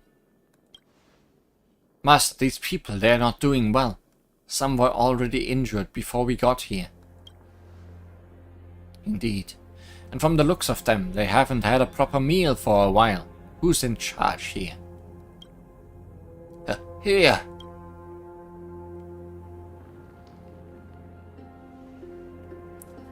Thank you all so much. Especially this grey-haired hero. How can we ever repay you? Which of these is your grey-haired hero? That can wait. Why didn't you go to the Holy City's designated shelter? There are sentries garrisoned there. It's much safer than here. Shelter? Guards? I overheard the guards before talking about some Droma's workshop incident, drawing lots, resource allocation and whatnot, so I didn't dare ask them to clarify. I think the burden on the Holy City is already heavy enough. Even if we beg the guards to let us in, it would only add to their troubles, and in the end, it would just lead to an unpleasant situation. If that's the case, we might as well look for a nearby place to rest our feet, to see if we could fend for ourselves. But who would have thought? Mama, will we die? No, baby. It won't hurt. When will we die? I'm sorry, darling. I'm sorry. The woman crouches and holds her child tight, tears silently streaming down the corners of her eyes.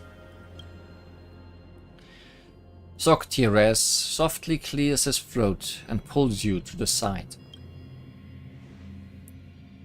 Anyone who just suffered so much hardship would find it difficult to keep their emotions in check.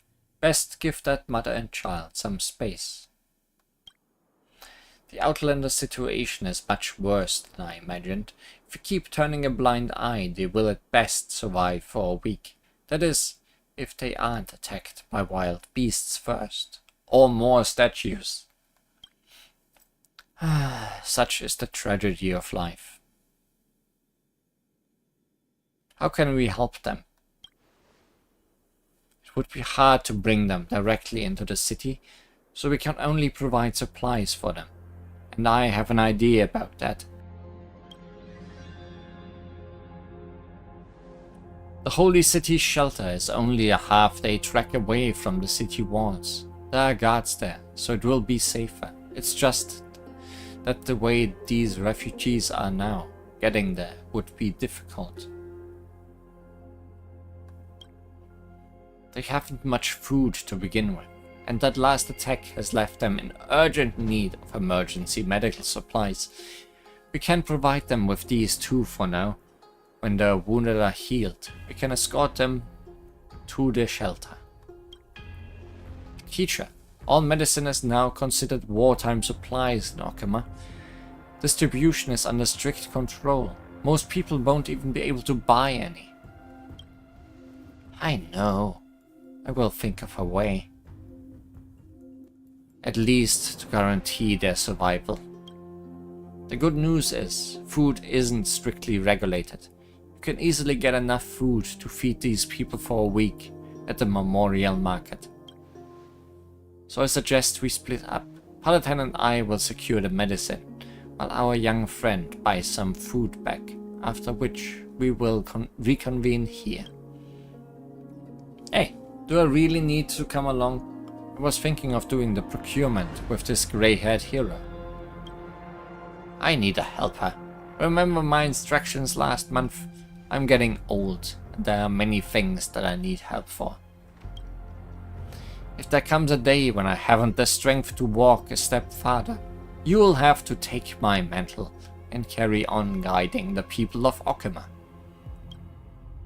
As you wish, teacher.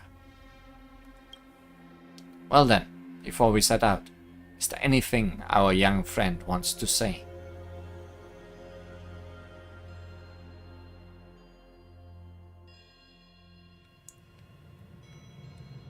Leave it to me.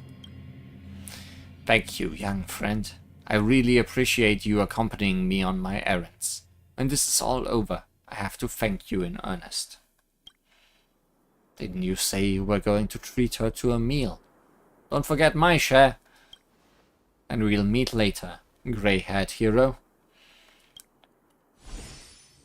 Go shopping.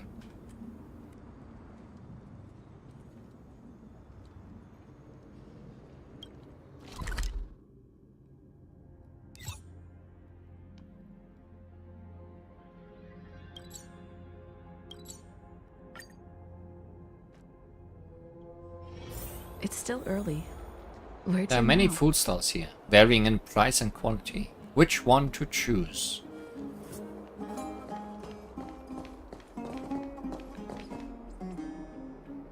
Looks very luxurious. Looks like mostly apples. Can make that metaphor true. Cunning merchant doesn't sound inviting. How about apples a day? Demetria.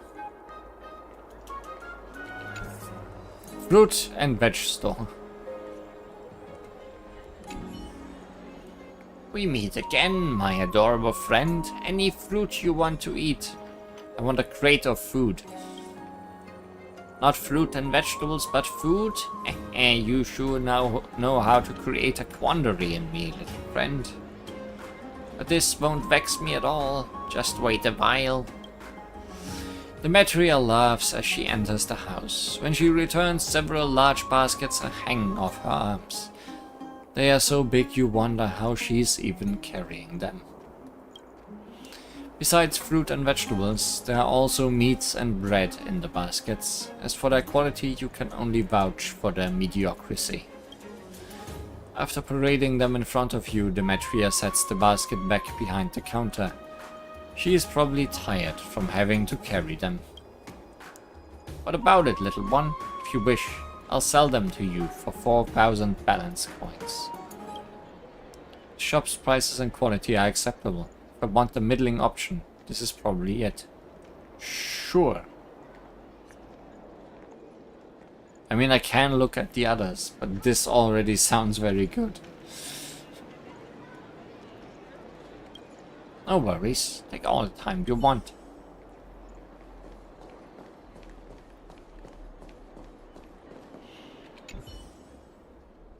What would you like to eat? Local specialties, or perhaps something more outlandish that has been lost to time? I want a crate of food. A crate of food means I'll just have to flaunt my reserve stock then. Don't worry, the food here in Okima's finest. Even if it's not, it's still pretty up there. Kraus waves his hand, and from the room his helpers carry several ceramic vases containing food. It is, as he said, they look delicious. Lush fruit and vegetables in a platter, aromatic soup fresh from the oven, fine brew emanating intoxicating fragrance. Each and every item is world class and made with culinary intricacy. Yeah, we don't need that. Do you think I told you I'd give you Okima's finest? Of course, it costs quite a bit. 8,000 balance coins. The shop's quality is top-notch, and its price reflects it. If you want to give the Outlanders something sumptuous, this would be a fine choice.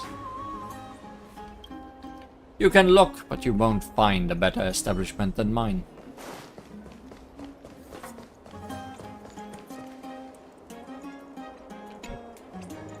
Side to a diner. There may be a private residence within, or perhaps a kitchen. Whatever it is, it's off limits to trespassers. The shopkeeper appears to have popped up overnight, since you don't remember seeing her at the market. Oh, welcome to VB's little shop. It is a great honor for a hero such as you to be gracing my humble store. I want great food. Food, of course. I have only my most premium goods brought out to you.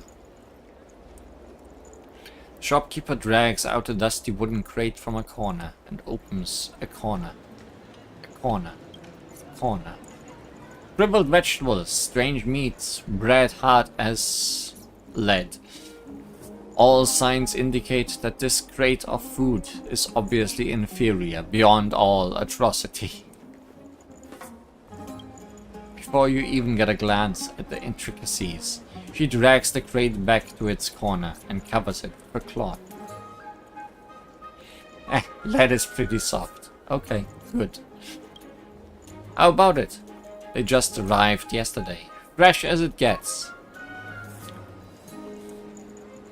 This is your most premium produce? This crate doesn't cost much. Only 2,000 balance coins. There's no way you're losing out on this deal. How about it? Want it? Cough up the coin then.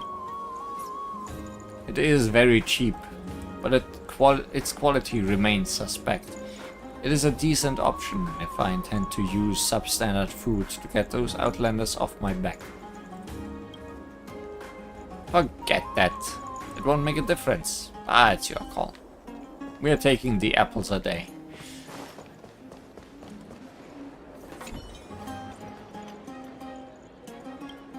Okay, where do you want the food delivered to? I can help you with that. Thanks, old lady. Oh. We are declining.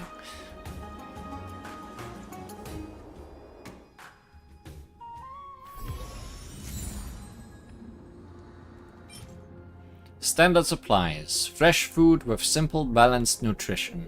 Commoners might tolerate it for a few meals, but for those on the brink of starvation, it tastes as sweet as honey.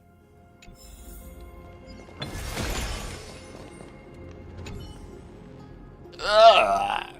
My leg, is it still there? I can't seem to feel it. Hang in there. The leader is already trying to help. You'll get better real soon. Don't go to sleep. Don't sleep. Okay.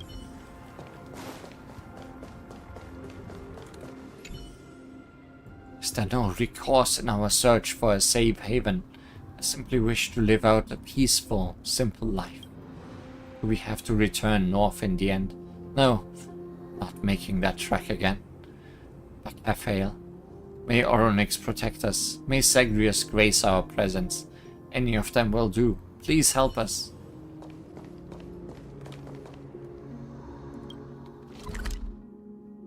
Oh, I walked past.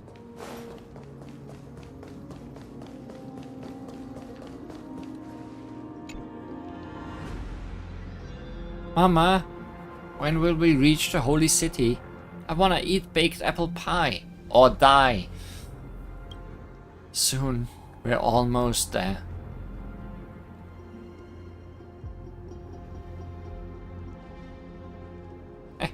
The holy city is here. Huh? You mean...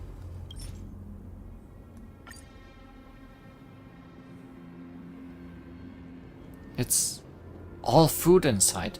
And they look pretty good too. Mama, apple. It's an apple. Yes, honey. We can make apple tarts today. They're not baked apple pies, but they taste just as good. Thank you for supplying us with food, hero. I will distribute them to our companions quickly. Oi, the grub is here. Darling, Say thank you to this kind lady. Thank you, kind lady. Even though I was so excited about dying. The girl grabs the biggest and freshest apple in the basket and shoves it into your hands with a grin. Miss, you should have the biggest one. Silly child. Why would our benefactor be satisfied with just an apple? And it was theirs to begin with. Before she can finish her sentence, a figure runs over in a hurry. The mother and child tactfully excuse themselves. Grave news. The opposite of great news. Grave news, hero. Master. Medi.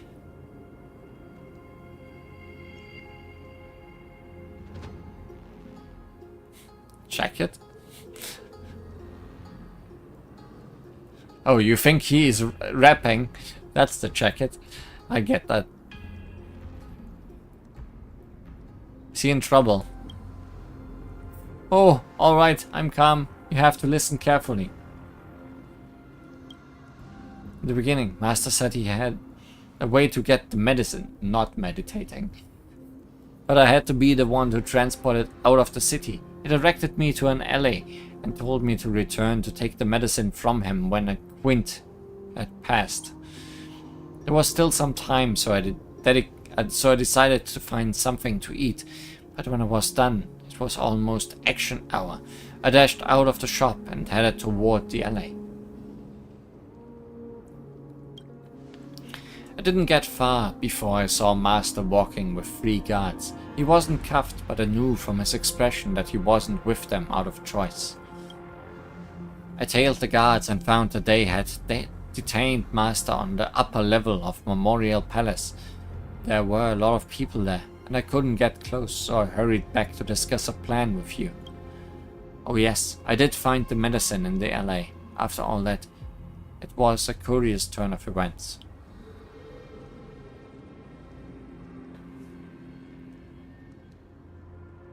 You never thought about how the medicine got there? Master bade me retrieve the medicine from the alley, and then he was arrested by them. Don't tell me. No, there must be some misunderstanding here. You're the hero who fought alongside the Chrysos heirs. Please, you have to explain Master's case to them. I'm sure the guards will listen. Yeah, definitely. Soctires has been captured. A misunderstanding is not beyond possibility. But it'd be better if I asked him in person. Paladin said he's been detained on the upper floors of Memorial Palace, so he shouldn't be hard to find.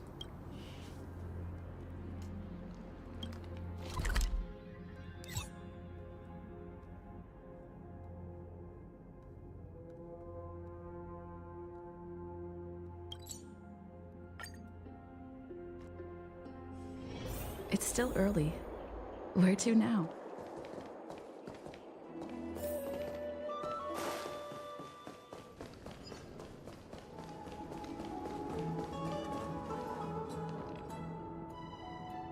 Hold it! What are you doing? Don't recognize me? I'm the one who slew the Mad King. It's the Outlander hero who fought alongside the 2 Chrysos heirs. My apologies. I can bend the rules for a short visit for an esteemed guest. I will inform you when the time is up.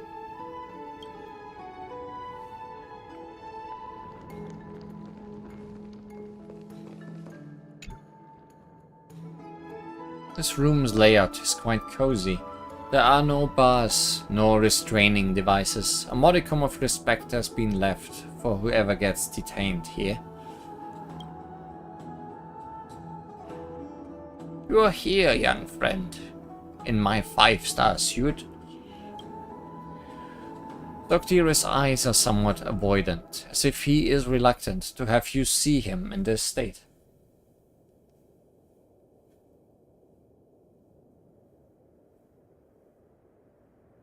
Paladin said you were caught by the guards. He wasn't lying. As for the reason I was caught, even I said nothing. Even if I said nothing, I'm sure you can guess the gist of it. To help the Outlanders secure medicine, I slipped into the Holy City's supply warehouse. It is theft. I understand very well that I was committing a crime. As for how it ended, it was simply my just deserts. As to whether it was worth it, my only regret is that I didn't manage to transport more medicine out of the city into the hands of those who need it. I'm sorry for disappointing you. I may have to renege on that promise to treat you to a meal. There must have been a better way. Of course, as an onlooker, we can always find myriad reasons to convince ourselves that a better idea would surface if we just waited a while longer. But those who need help can't wait, and neither could I. I am an old man. I don't have the luxury of time nor patience. Was there a need to go this far? You are not the only one with this question. As a citizen, why did I risk everything to help a bunch of strangers? Because I too hope that in my time of need, someone will lend me a hand. A sage once said, if you want someone to be kind to you, you must first be kind to others. I think this is most appropriate here. Of course, there are always people who think they'll never find themselves in hardship, except who can ensure that Okima's city walls will stand tall forever. What are you going to do now? According to the Holy City's laws, they will make me stand trial. There's a high chance they won't be lenient. The price must be paid for doing the right thing, even more so for an ambiguously moral act like mine conducted to sate my own savior complex. I am fully ready to accept its consequences. Before the final moment arrives, my only wish is to eat another apple. Apple? Surprisingly, I have one. Yes, apples are my favorite food. An apple a day keeps the doctor away. It's a pity we didn't get to know each other better. Otherwise, I would surely discuss the wonderful flavor of apples with you, along with many other matters. It reminds me, that girl in the abyss gave me an apple. Should I give it to him? Nope!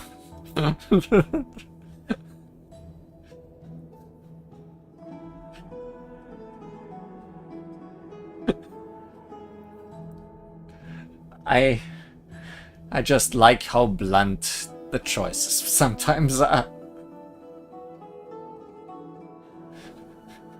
You won't get any doctors here, be it with apples or not. Nope. You don't give him the apple. Soctiris smiles palely and lowers his head. There's nothing left to be said. Bad end. The cell's guard enters, cutting through. Visiting time is over. Outlander hero, it is time to leave.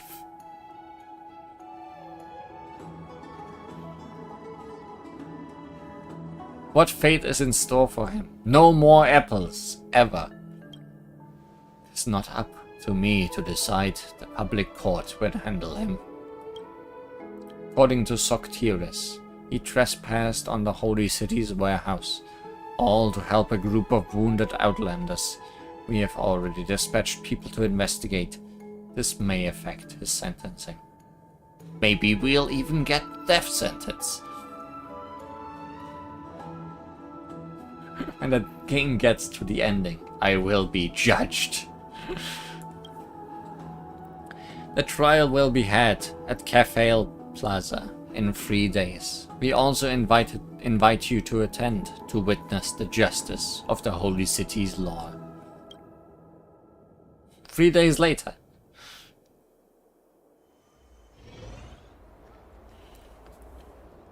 Alright, fellow citizens, order. I am Elder Etro from Dawncloud, Beast of Talonton. I am presiding over this trial, representing the will of the Council of Elders. The reason we are gathering here today is that the dearly respected public speaker, Soctiris, trespassed onto the Holy City's warehouse, and committed theft. According to law, theft is a crime punishable by imprisonment. But in light of the motive of this case, it cannot be so easily judged based on precedents. And so, as per the tradition that we uphold, we have opened up the public court for everyone present to be the judge. May Talanton's justice be with us. The citizens' applause rise in crescendo in response to this opening, till the elder gestures for the clapping to cease. The controversy in this case lies in the fact that Socrates risked his own well-being to help a group of wounded outlanders. However, is this enough reason for his sentence to be reduced, or even acquitted? To my right is the prosecution's representative and owner of the warehouse. The wealthy Liluda returns. He believes that the punishment should be harsh to prevent future supplies from leaving the city. To my left is the defendant's representative and student of the accused, Scholar Halaten. He believes that the sentence should be light, considering the actions of the accused did indeed save many lives. Both parties have submitted their documents. Before the trial starts, do any citizens present have any questions? As the sinner, I request to say a few words to everyone present. Hey old fart, you were caught red-handed. Are you still trying to charm your way out of this? Liluda, Socrates has the right to speak. Thank you, Elder Etro. Socrates clears his throat, his eyes mirroring a dromas ensnared in swampy mud. When such a creature is on the verge of death, its eyes are not one of wrath, but wet with tears. In the golden age long past, we were once divided as city-states, separated from one another. In the warring age not so long past, we once again divided ourselves as city-states, which became the reason for our battles. I'm sure everyone is very familiar with this stretch of history. But the Black Tide does not discriminate between cities. In its eyes, we are all humans, insignificant existences. In the present day, there are no other cities left. Their names, that which we are oh so familiar with, scattered to the winds. Which is why, in reality, Outlanders don't exist. Which city do they hail from? The question posed before us is merely about whether we want to help a group of people who need it.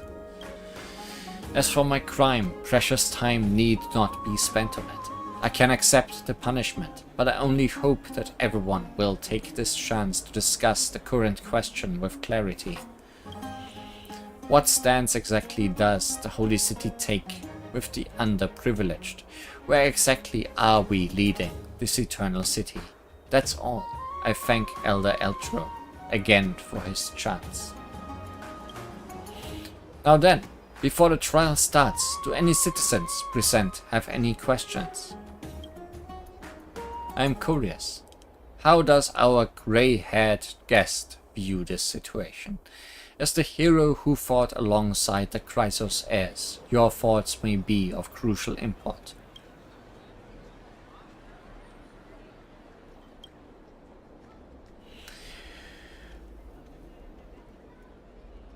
During the turmoil that occurred in the Droma's workshop, I didn't support anyone and just quietly watched things unfold. Oh no, I am being judged for my choices.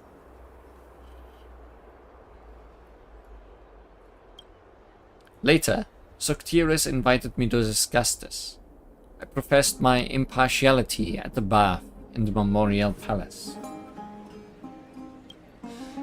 After that, we once again met in the Abyss. The outsiders who needed aid.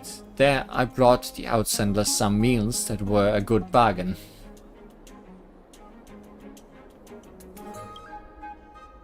From what I did, I think my standpoint is pretty obvious. I am incredibly mediocre.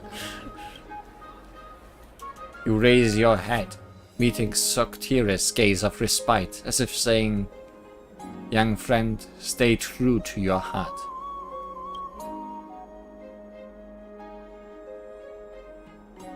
Maintain neutrality.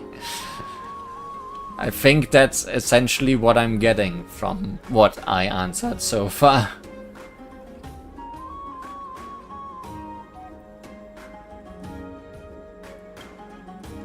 If I choose to stay neutral, I won't be able to jump into their debate.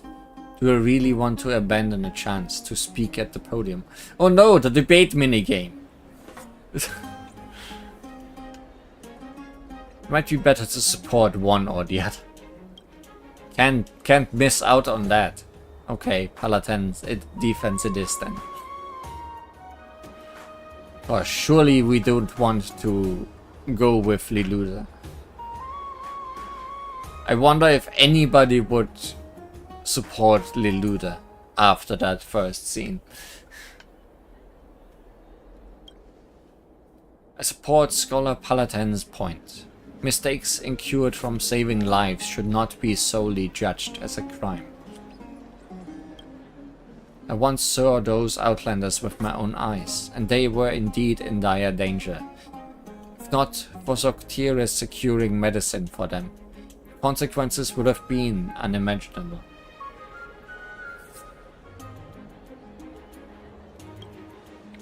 In light of this situation, in light of this reason, I believe that the sentence should be reduced. Ha! Master wasn't wrong about you at all. Debate starts! Greyhair, you're supposed to be an Outlander. Hero, who must have something grandiose to say before the people. I never figured you for a jabbering troublemaker. Representative Leluda, if you have any objections, please respond to her without contempt. As everyone knows, theft is a crime, let alone selling regulated goods to outlanders. How can this be considered a benevolent act? There should be another charge slapped on top of this crime. If it were up to me, I would have Soctiris executed. That will set an example for other potential criminals. Leluda, this is not a place to pursue personal vengeance. Everyone knows you've always hated Master, all because he thwarted your petty attempt to frame the Outlanders. I only have Okima's interest at heart, otherwise by the next entry hour. The Holy City's warehouse would have been plundered clean. So many people present. Maybe I should try to appeal to the public's emotions.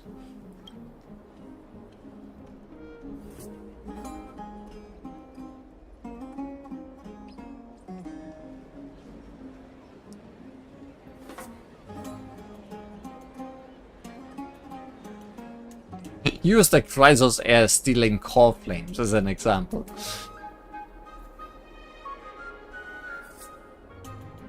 Maybe not. He stood to gain nothing from his acts. Selling to Outlanders? Those Outlanders were penniless. He would have done much better fencing the food to you instead. You may have gotten rich unscrupulously, but the fact is that you are rich. According to the city guard's findings, there was no evidence of any monetary transaction. I will ask the prosecution not to make any frivolous assumptions. Ahem! Let us change the subject then. I'll take a step back and assert this. If Soctiris was really overcome with compassion, and willing to further witness the Outlander's plight, why did he not use his own assets? Even if he donated his entire fortune, it would be his personal freedom to do so, but he should not have taken property that belongs to the people Okima's property is only for the people of Okima.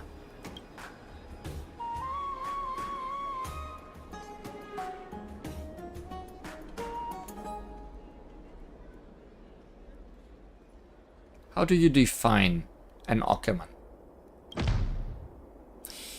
You mean an Okiman is determined the moment they are born.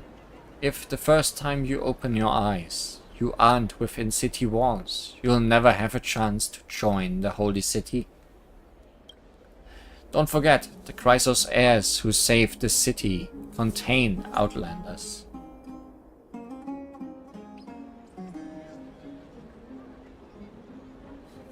My option 4 is always so propagandistically silly. Because there needs to be a choice like that.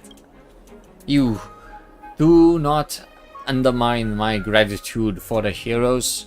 Warrior Mighty is the crown prince of Castrum Kremnos, and Warrior Phynon is the destined deliverer. Except we don't even know his real name. The contributions they have made to Okima, not even 10,000 Outlanders can dream of garnering. It may seem that Liluda's words are true, but it is nothing but a strawman argument that has attracted disdainful stares from the onlookers. Everyone knows the Holy City's resources are limited. They can't be expended unnecessarily. Soctiris gave our wealth to Outlanders. That will surely impact the living standards of our citizens. In the war against the Black Tide, mercy is a useless quality. To safeguard our lives, we must not show mercy to Soctiris and his Outlander friends.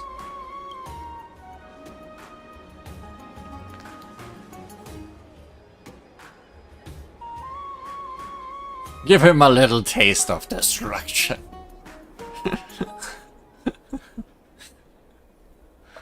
Oh boy.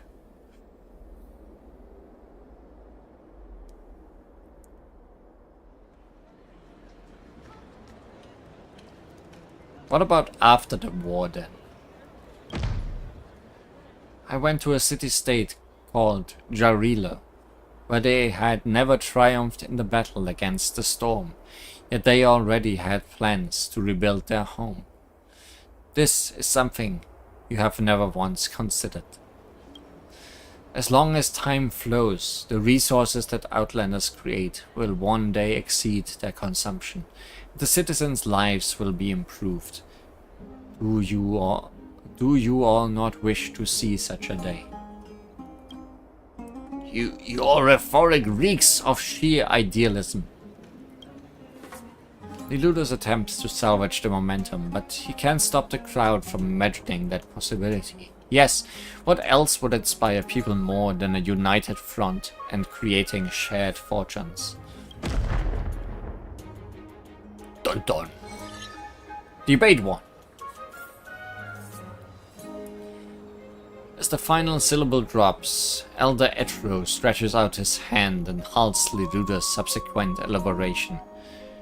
The citizens recall the exchange that just happened, fervor still pulsing through them.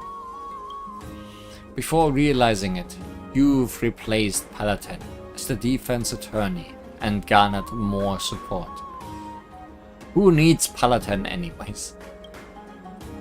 Well, the discussion has concluded. Everyone please cast your vote. Before we conclude, may I add a few words? Aglaia. Hello, Elder Eltro. I think I'm not too late. Aglaia's appearance spurs the spectators once more. Few civil cases can catch the attention of the Chrysos heirs. Everyone's earlier discussions have been conveyed to me through golden threads riding the winds. At such a critical time, instead of arguing over whether the holes in the garment are right or wrong, perhaps we should consider how we should mend them instead. Failing to punish Soctiris, it will be unjust to the people and the law. But if the punishment is too harsh, it will cause the whole city the holy city to be seen as cold and tyrannical. Therefore, to strike a fair balance between the two, the best choice is assign him community service. Our honored guest has offered some good ideas. Following her thoughts, I would like to offer a compromise to the citizens. Soctiris shall be exempt from imprisonment. As an alternative, he will be assigned to work at the refugee shelter as a form of exile. Additionally, he will have to personally bear the cost of replenishing the medical supplies. Okay, so all free. To some citizens, such punishment might be more daunting than spending time in prison, so there is no need to worry about others following suit. This is all I have to add. Everyone please begin voting. Please hold, Lady Aglaia. I still have a question. How do you intend to deal with that bunch of outlanders? He also gets no apple. A faint smile crosses Aglaia's face, as if she has been anticipating this question all along. The fate of the Outlanders does not lie with me nor the Council of Elders, but with the citizens. If you support them, offer a helping hand. If you oppose them, speak directly. Even if you are not connected by golden threads, expressing one's mind shouldn't be too hard. Just like this old one, his stance is clear. His actions have indeed made an impact. Some have benefited, while others have faced punishment. If every citizen was like him, with the clash of wisdom and will, a clear path would emerge. Now, it's time to declare your stance. Please continue, Elder Etro.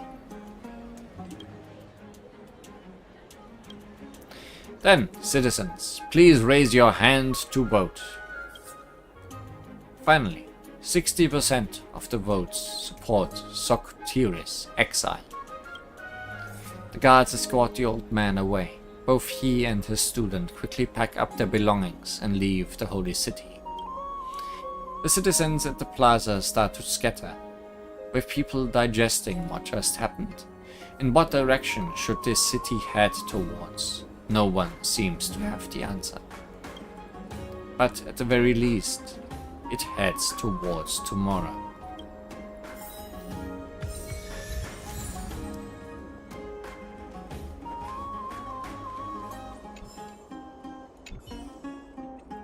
I heard your entire speech, honored guest. Perhaps you are more suited to be in the debate arena than I imagined. But participating in such a debate has its risks. Public opinion is like an open flame. No one can predict where it will be directed.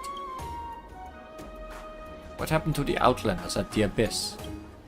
The guards of the Holy City escorted all the Outlanders who could be found. Of course, they were not brought within the city walls, but to the shelter.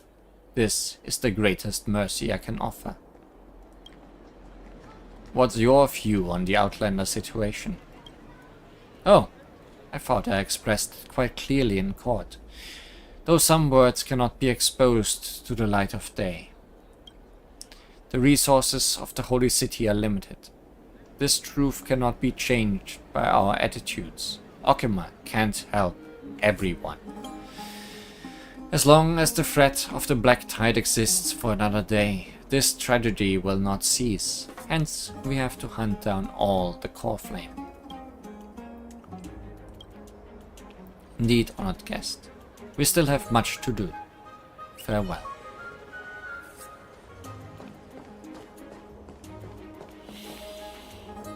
Much to do indeed.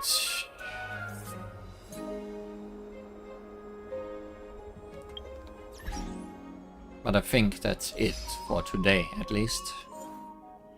Where might a comfy, warm cabin be?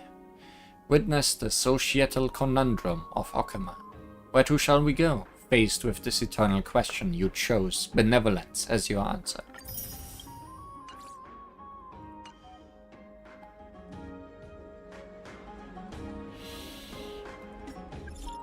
I guess next time we can see what Tribi wants, perhaps. Or next time when we don't have more important things to do.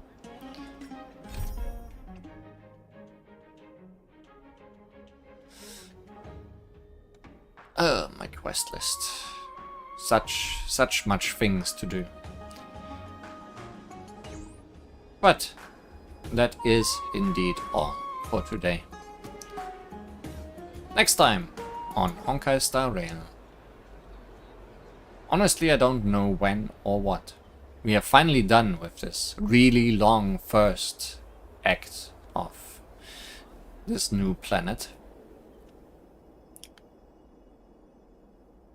So maybe we'll take a little break of Star Rail. Until next time. Goodbye.